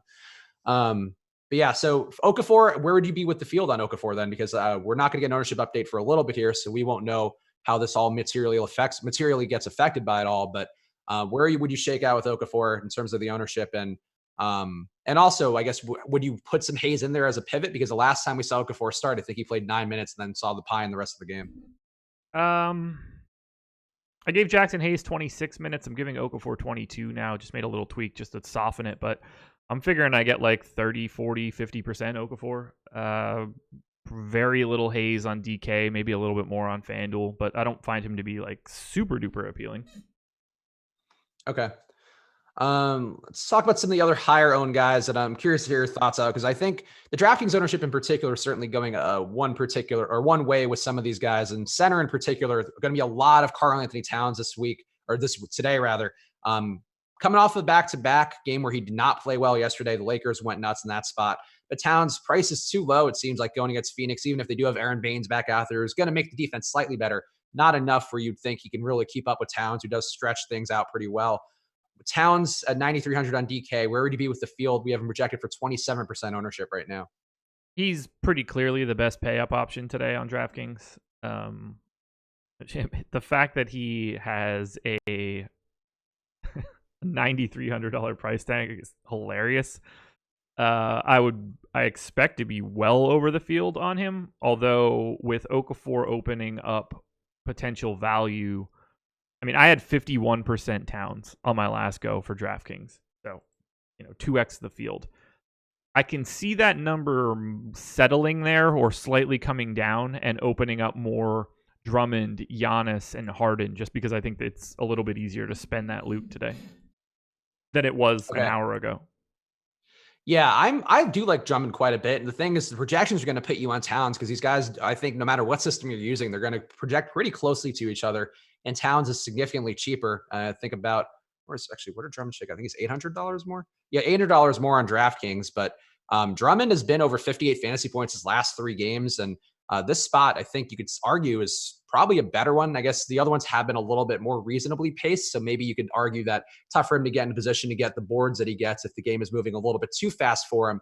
But I think that's not a risk I'd worry about too much, given that there's still just going to be more boards available. So for Drummond, I really like him a lot, but he's not going to come up a ton for people. And I think on our most recent run of ownership, we did not have him terribly high. Yeah, we have him under 10% on DraftKings. So I think at a certain point now, with where Towns' ownership is, more than 3 times what we have projected for Drummond, I think it's time to look at some Drummond there and maybe get some Capella. Like, at least consider splitting that Towns exposure a few different ways. I like Capella as well. I was 2x the field there. I don't know what's going to happen to that now with this crazy Okafor news. I want to see, did we get a projections update yet? Because that would be helpful. No, not yet. I desperately need an ownership.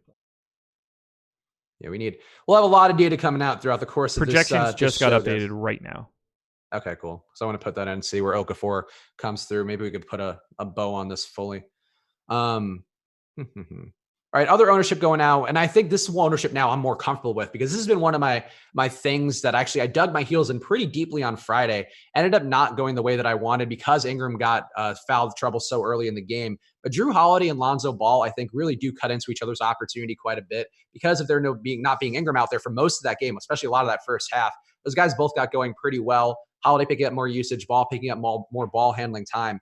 But now with Holiday being in the starting group without Ball kind of breathing down his neck, just taking those possessions away from him, I'm more comfortable with Drew being one of the chalkier plays on DraftKings. He's going to be over 20%.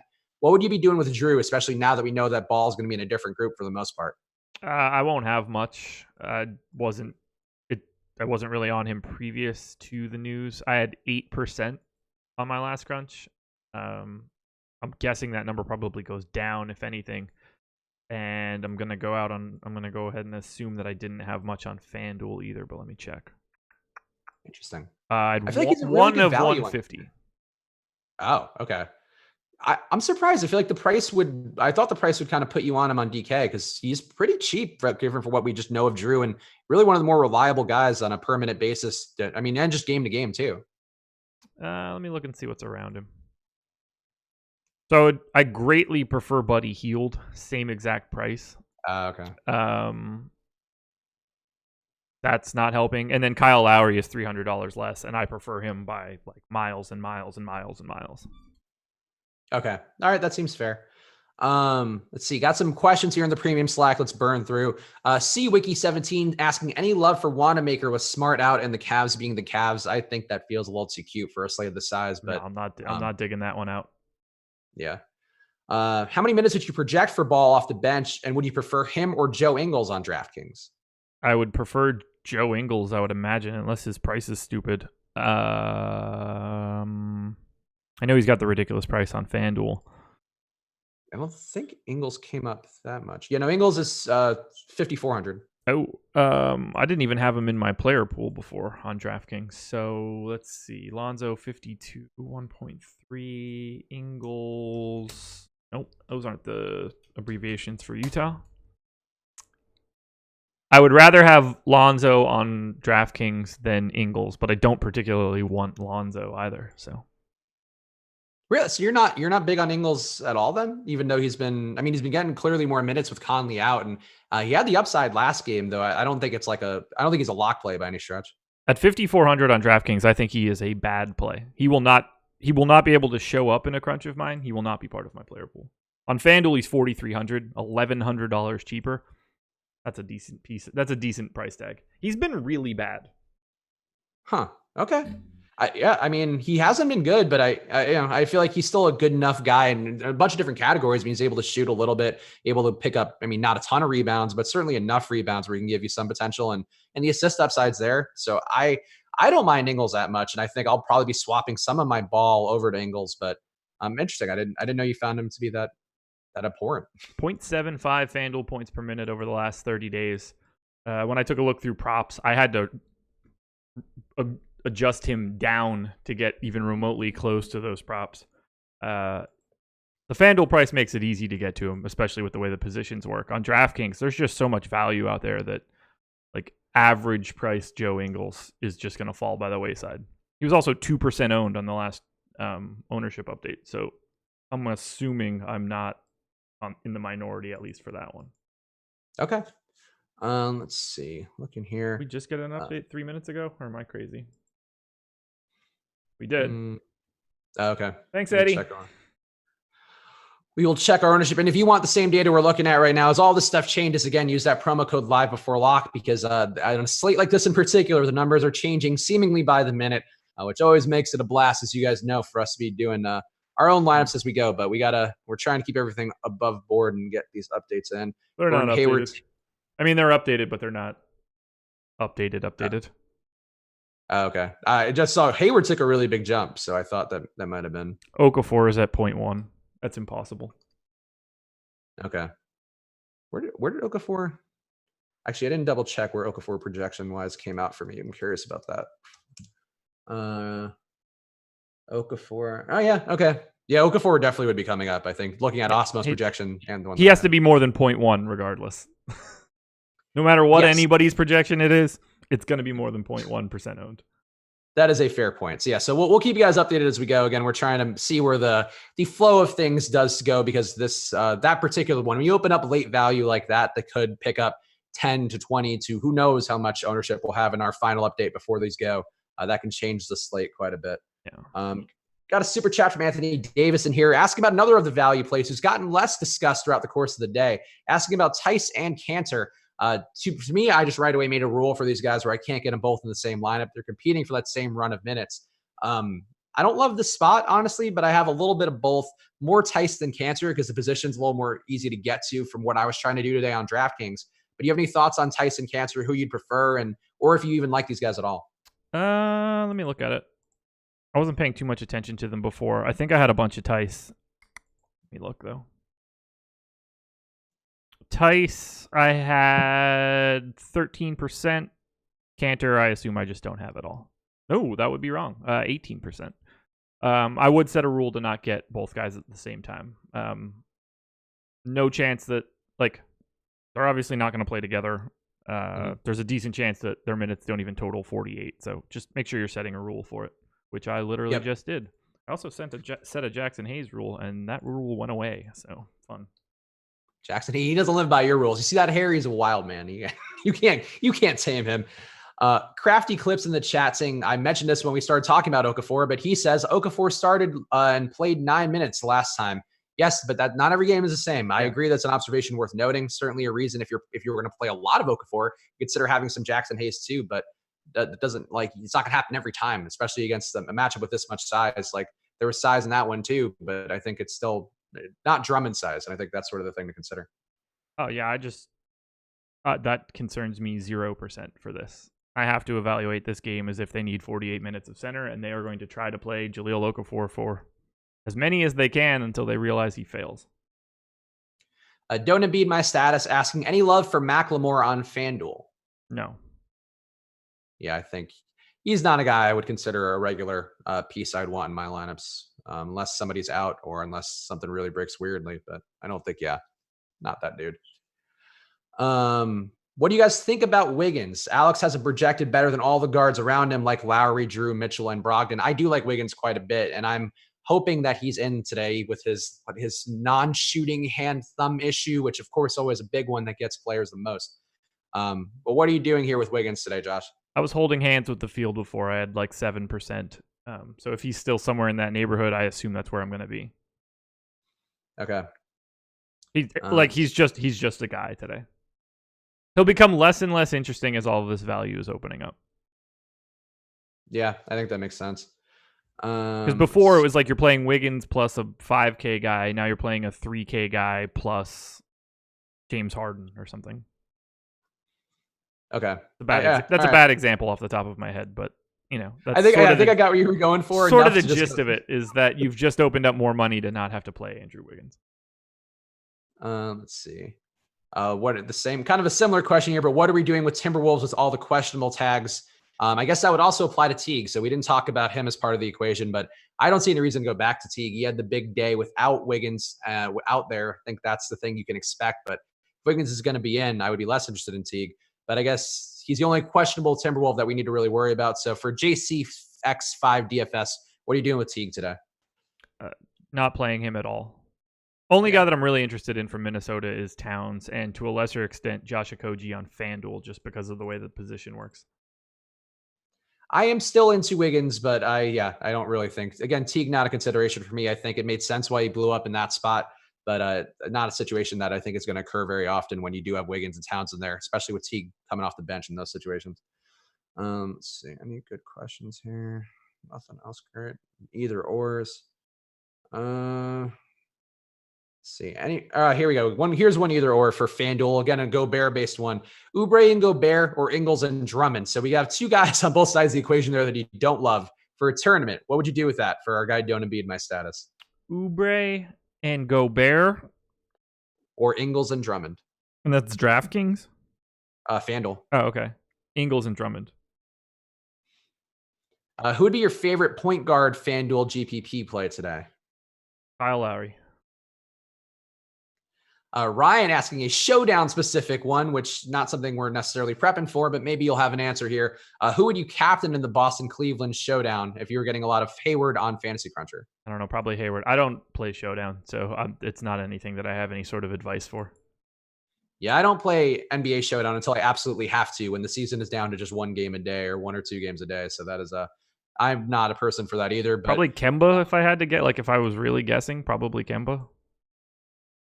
Yeah, I'm looking at the game, but I just wouldn't play it, and I can't give advice for something that I don't play. That would be disingenuous. Yeah, I would think the logic is probably just going to Hayward and then trying to get, just cramming as many of the guys who project well for you, like Tatum, Brown, Kemba, and just hoping those guys pay off. But yeah, again, not something I'm playing, so that's not from any sort of personal lean. Van Vliet is out. I was hoping that news would come 15 minutes from now, or at least after lock, which sucks because I was going to have 60% Kyle Lowry, but I'll be okay with it one way or the other. So Lowry then, I would say, are you giving him a windmill slam of a play, to quote our boy Eddie? I was previously. I had 50.7% on FanDuel and 57 on DraftKings. Okay, so you are heavy on Lowry. Anybody of the Raptors who you feel like get a significant benefit from this? I mean, Norm Powell gets a big benefit. I've been touting Terrence Davis for most of today as like a potential value play. He's a little less valuable now that there's more value, so to speak. But Lowry and Siakam are the two biggest benefactors here. Yeah, Lowry 1.2 fantasy points per minute in court time without Van Vliet. Siakam 1.13, which not as many. He hasn't seen as many minutes, but Lowry going to be a clear beneficiary. Also, fun fact, Stanley Johnson 1.5 fantasy points per minute in 7 minutes with Kyle Lowry, but without Fred Van Vliet. So maybe that's been the key to unlocking Stanley Johnson this whole time. I doubt it. Fred. That's what he's been waiting for in all the stops in his career so far. I'm going to assume that it's not important. Like it's the key for him. He just can't, morale-wise, just can't handle Fred Van Vliet out there enjoying life on the court. Any love for OG or Powell tonight against the Bulls with Van Vliet out? I guess you sort of answered this one, but didn't maybe OG?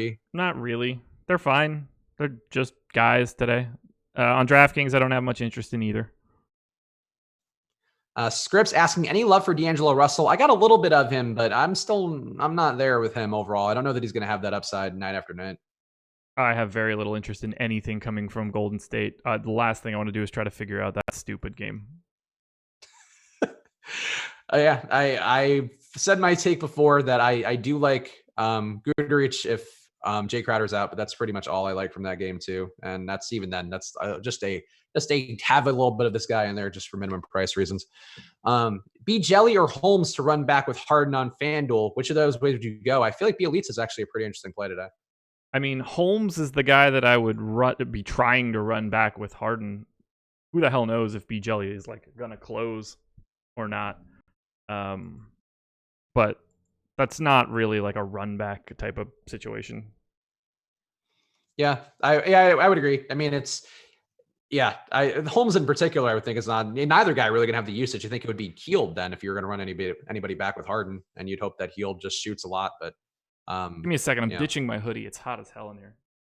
Oh, are you going to do something fun with your shirt underneath that you've been hiding so much? No, I'm literally just roasting balls and just want to wear a t-shirt instead. Oh, okay. You could have just gone shirtless. Just treat the people. No one. Get a little sexy on a Monday. Not a single soul wants that. There's, you know what? It's a large internet out there. I'm sure there is some way that some soul out there wants it. Yeah, unfortunately, that's true. Probably your guy who thinks you're a Chinese spy. I think that's the way he's been playing coy for all this time. Yeah, that's probably what it was. Matthew Siegenthaler asking, hey, Spags and Josh, how are you guys feeling about Bogdan tonight? I did get some of them today. I really don't like how he's looking with his injuries. I feel like he's playing through something he probably shouldn't be playing through. And you could see, I mean, just box score wise, watching him, you could see, but also just watching the games, he's not quite as explosive, not quite as great off the dribble recently, not great with step backs recently, which, a bit of an issue. But what are you doing with Bogdan today? Price wise on DK, I still think he's worth some exposure though. I don't expect to have much.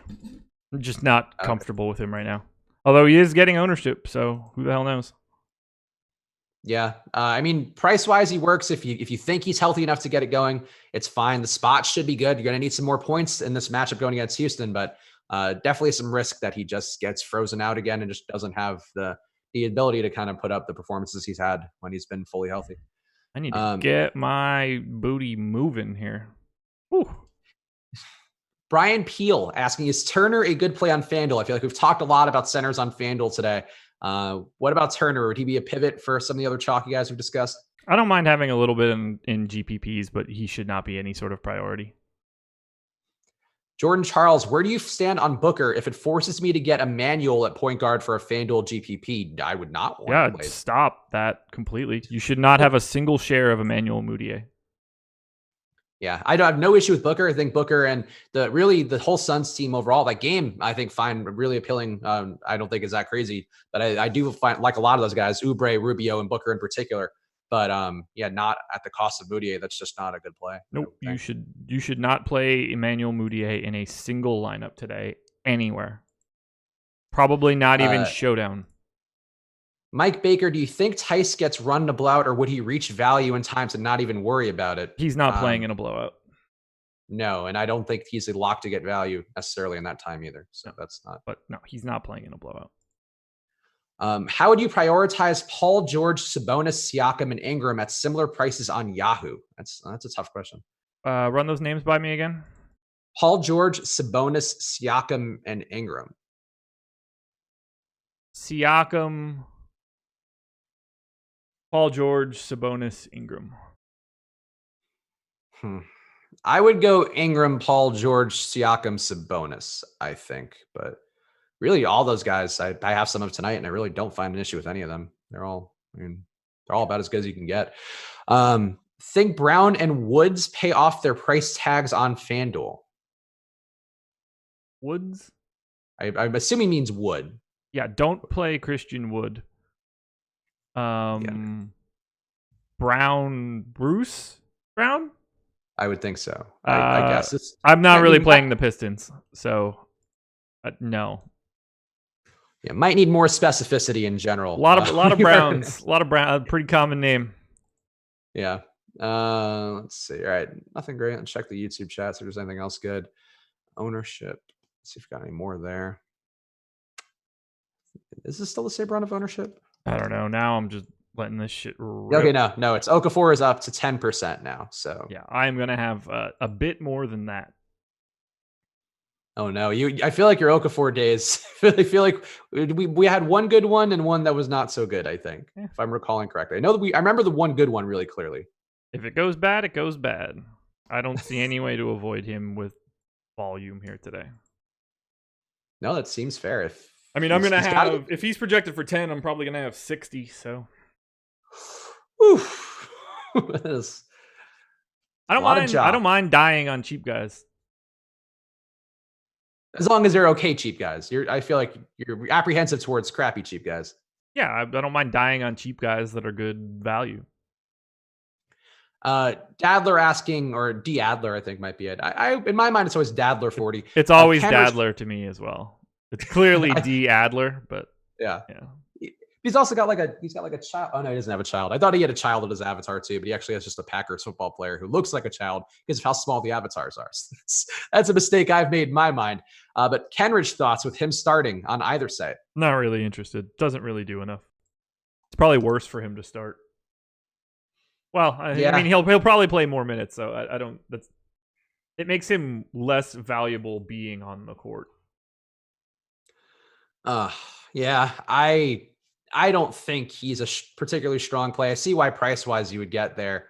But now there's just too many guys available who just need to shoot and who are going to shoot a lot more than he does. And I feel like you need somebody else to not be in there to really have him be useful. You're relying on him to get those rebounds and steals and blocks and stuff that are a little bit harder to predict for him. So yeah, I wouldn't be there. This is going to be a dumpster fire of a slate. I'm not looking forward to this.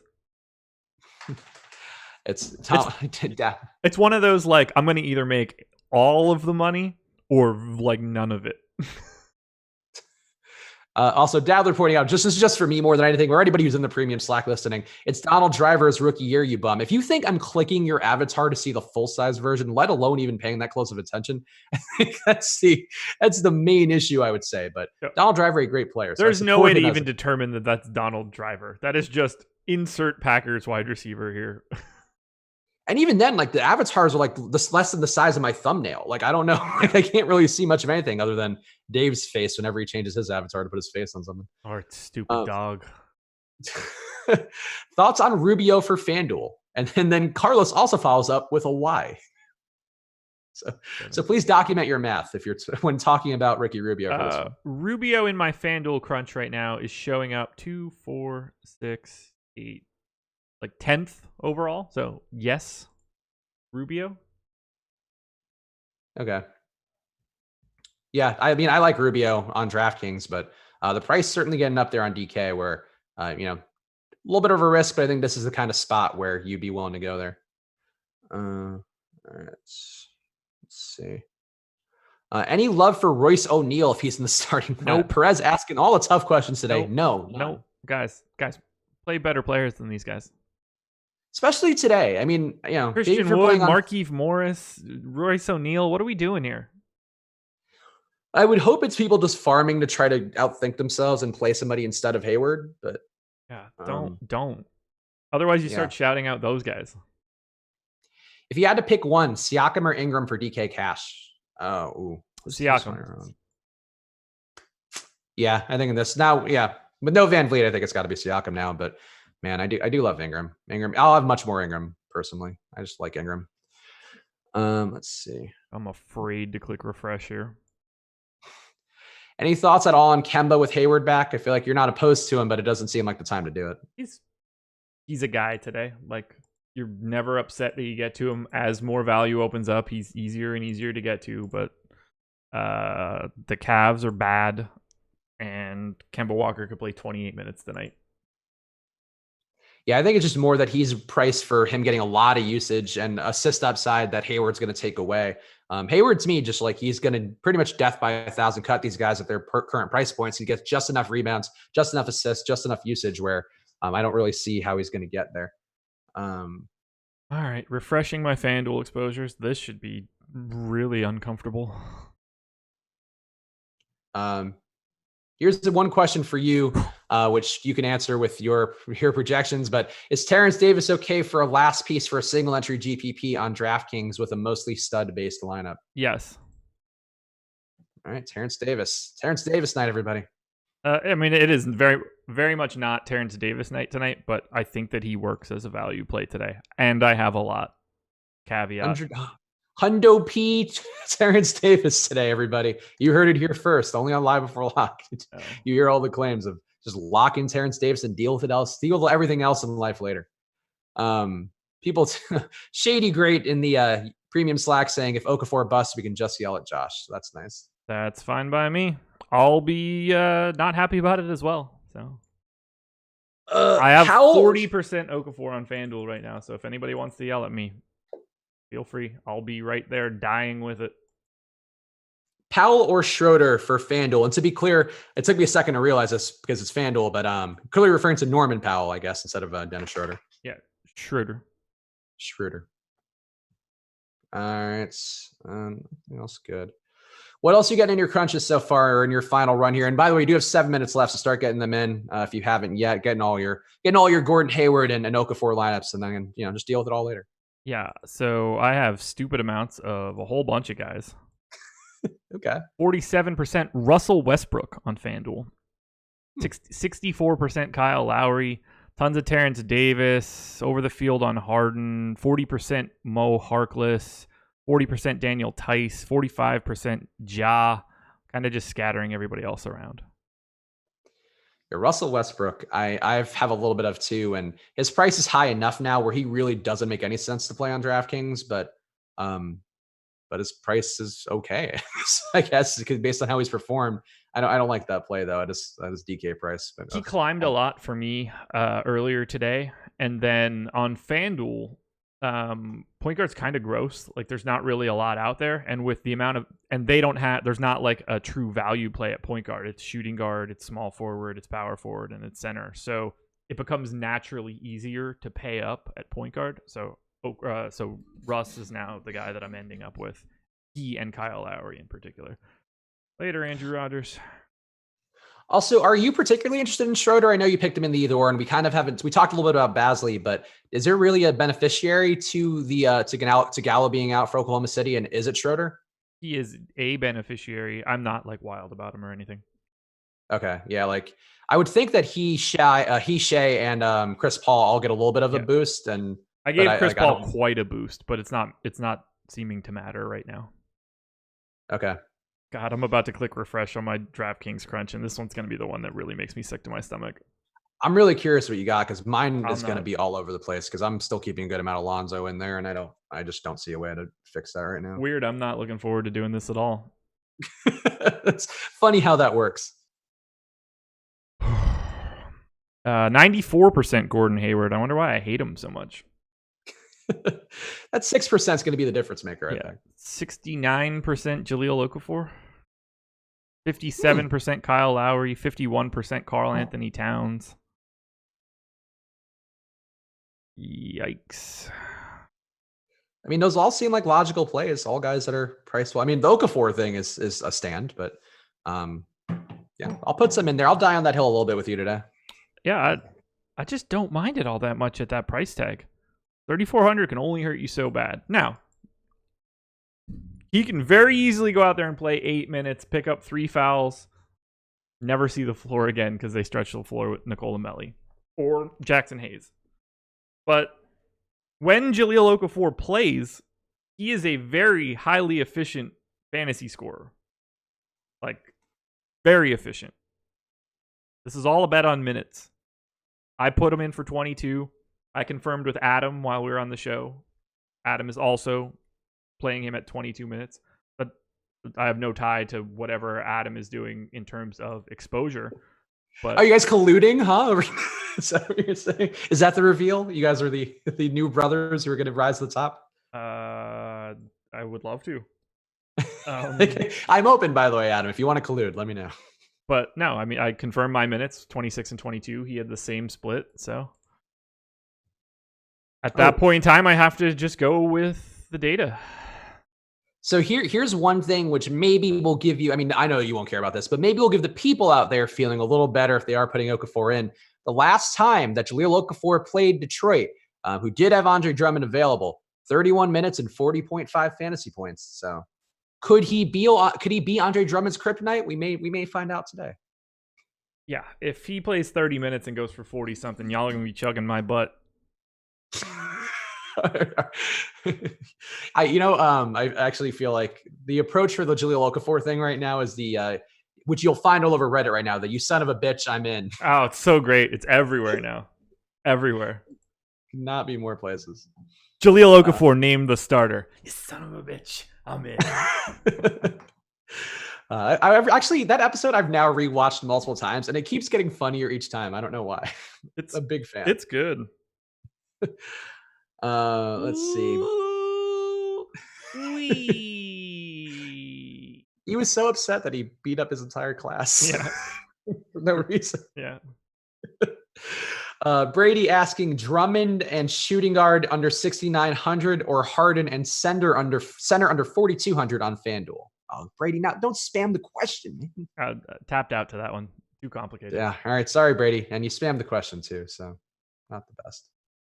John Emmanuel. I went all in too. Good luck, Josh. Yeah. Don't do as I don't be careful. I am willing to take wildly aggressive stands. It is not necessarily me advocating that aggressive. Gordon Hayward is a very different play at 94% than Jahlil Okafor is at 69%. Right. Yeah. Jahlil more of a nice play at that percentage, whereas Gordon Hayward is more of a firm conviction of somebody holding a gun to your head play almost. It makes me really, really nervous and sick to my stomach. I hope you got some Jackson Hayes in there if you are playing that much Okafor there. A little bit, but I'm not super worried about the Jackson Hayes piece of it all. I love Jackson Hayes. I think he's actually really good. I mean, not really good, but like very active, which was all I care about for my young guys. I'm fine with it, but like he's at 4,200. There's, I don't expect him to smash. I have 13% Jackson Hayes, so it's not like I'm not taking a shot there. But look, like you just don't need all that much from Okafor. And if he can be out there for just the littlest bit of time, which is really what we're looking for here, like I have the target for him at 35 fantasy points. I have him projected for 24. You're not paying all that much for his chances of getting to 35. No. Somebody in the chat saying Crowder is out. I don't think that Crowder's hasn't been announced. So yeah. So please don't speculate on stuff if you don't know for sure in the chat, because we don't want to screw people over in their lineups. We're locked in. Yeah. All right. So yeah, Crowder's a game time decision. So don't take that for verbatim. But if he does get ruled out, though, again, go to Goodrich, my guy, who's a very solid per minute guy. I'm intrigued to see what he does if he gets a little more run. Oh, this is going to be a dumb day. Let's do a quick little look-see at the finger roll on DK and see the ownership when that loads, because I'm curious. We'll do a quick round of Uncle Chubbs and Uncle Spags likes, and we'll see how we feel about this.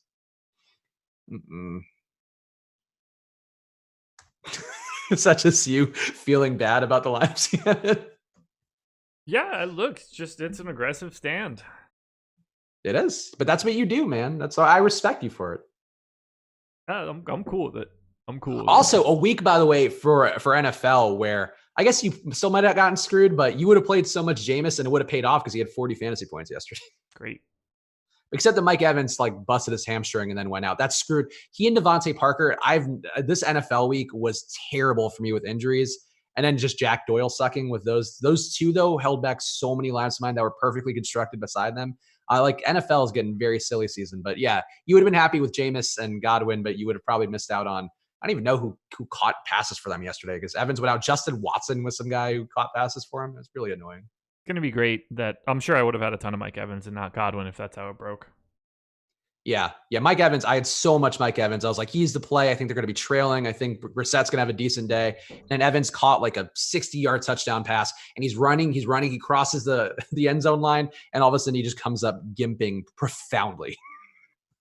And then falls on the floor and holds his hamstring and is sad. It was the worst. Oh, God. Anyway. Oh, here we go.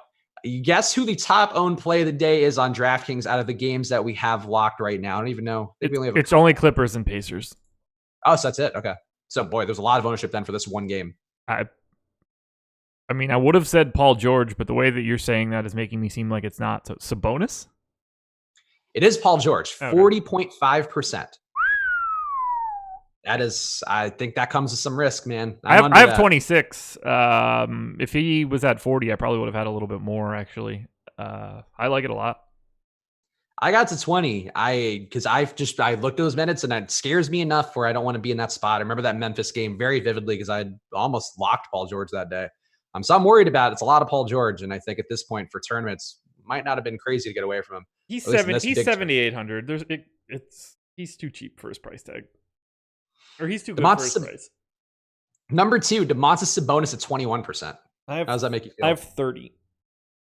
I got less Sabonis today. I never really have an issue with Sabonis. I feel like he's going to get you 35 to 40. He's never going to kill you, really. Like, I don't have a lean on that one.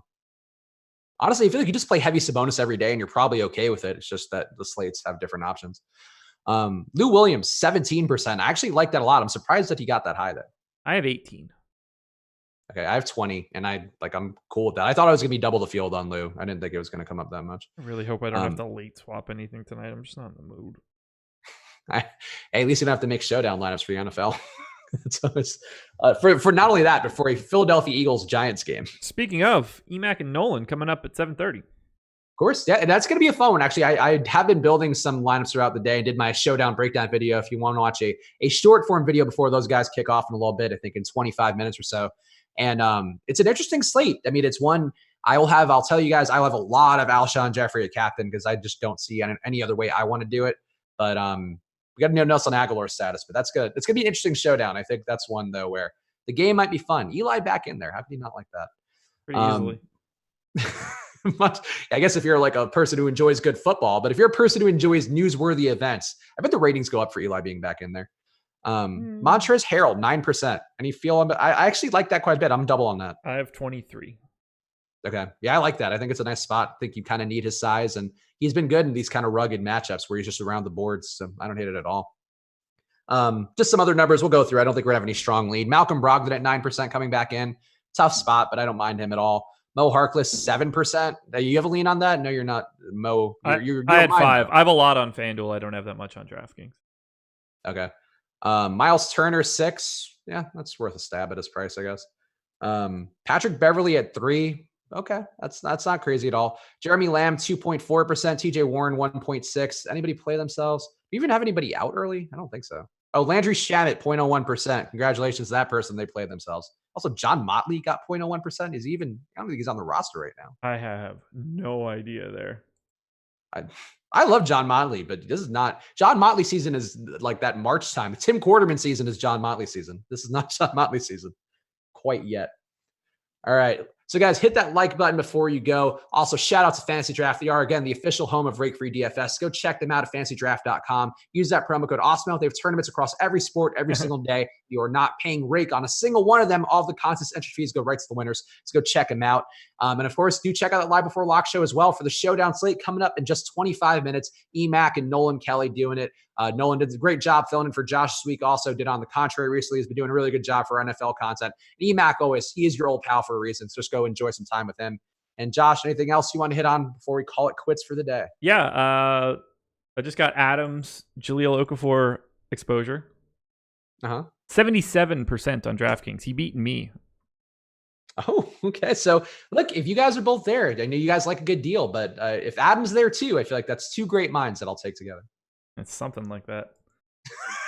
1.5 great minds with Adam perhaps pulling the 1.25 of the great minds. So yeah, he went 77. Gordon Hayward, I don't know, somewhere high 90s, I'm sure. I know Gordon Hayward was first for him.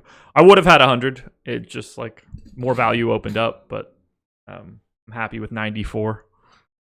Yeah, there's really no reason to not be on Gordon Hayward today. So be healthy, Gordon Hayward. Enjoy your night. Have fun out there. I'm sure Gordon's watching this in the locker room right now, but here's hoping he has a good day. And here's hoping all of you have a good day as well. So you guys have a great night. Watch the NFL show coming up in a little bit. We'll see you guys again soon. Good luck.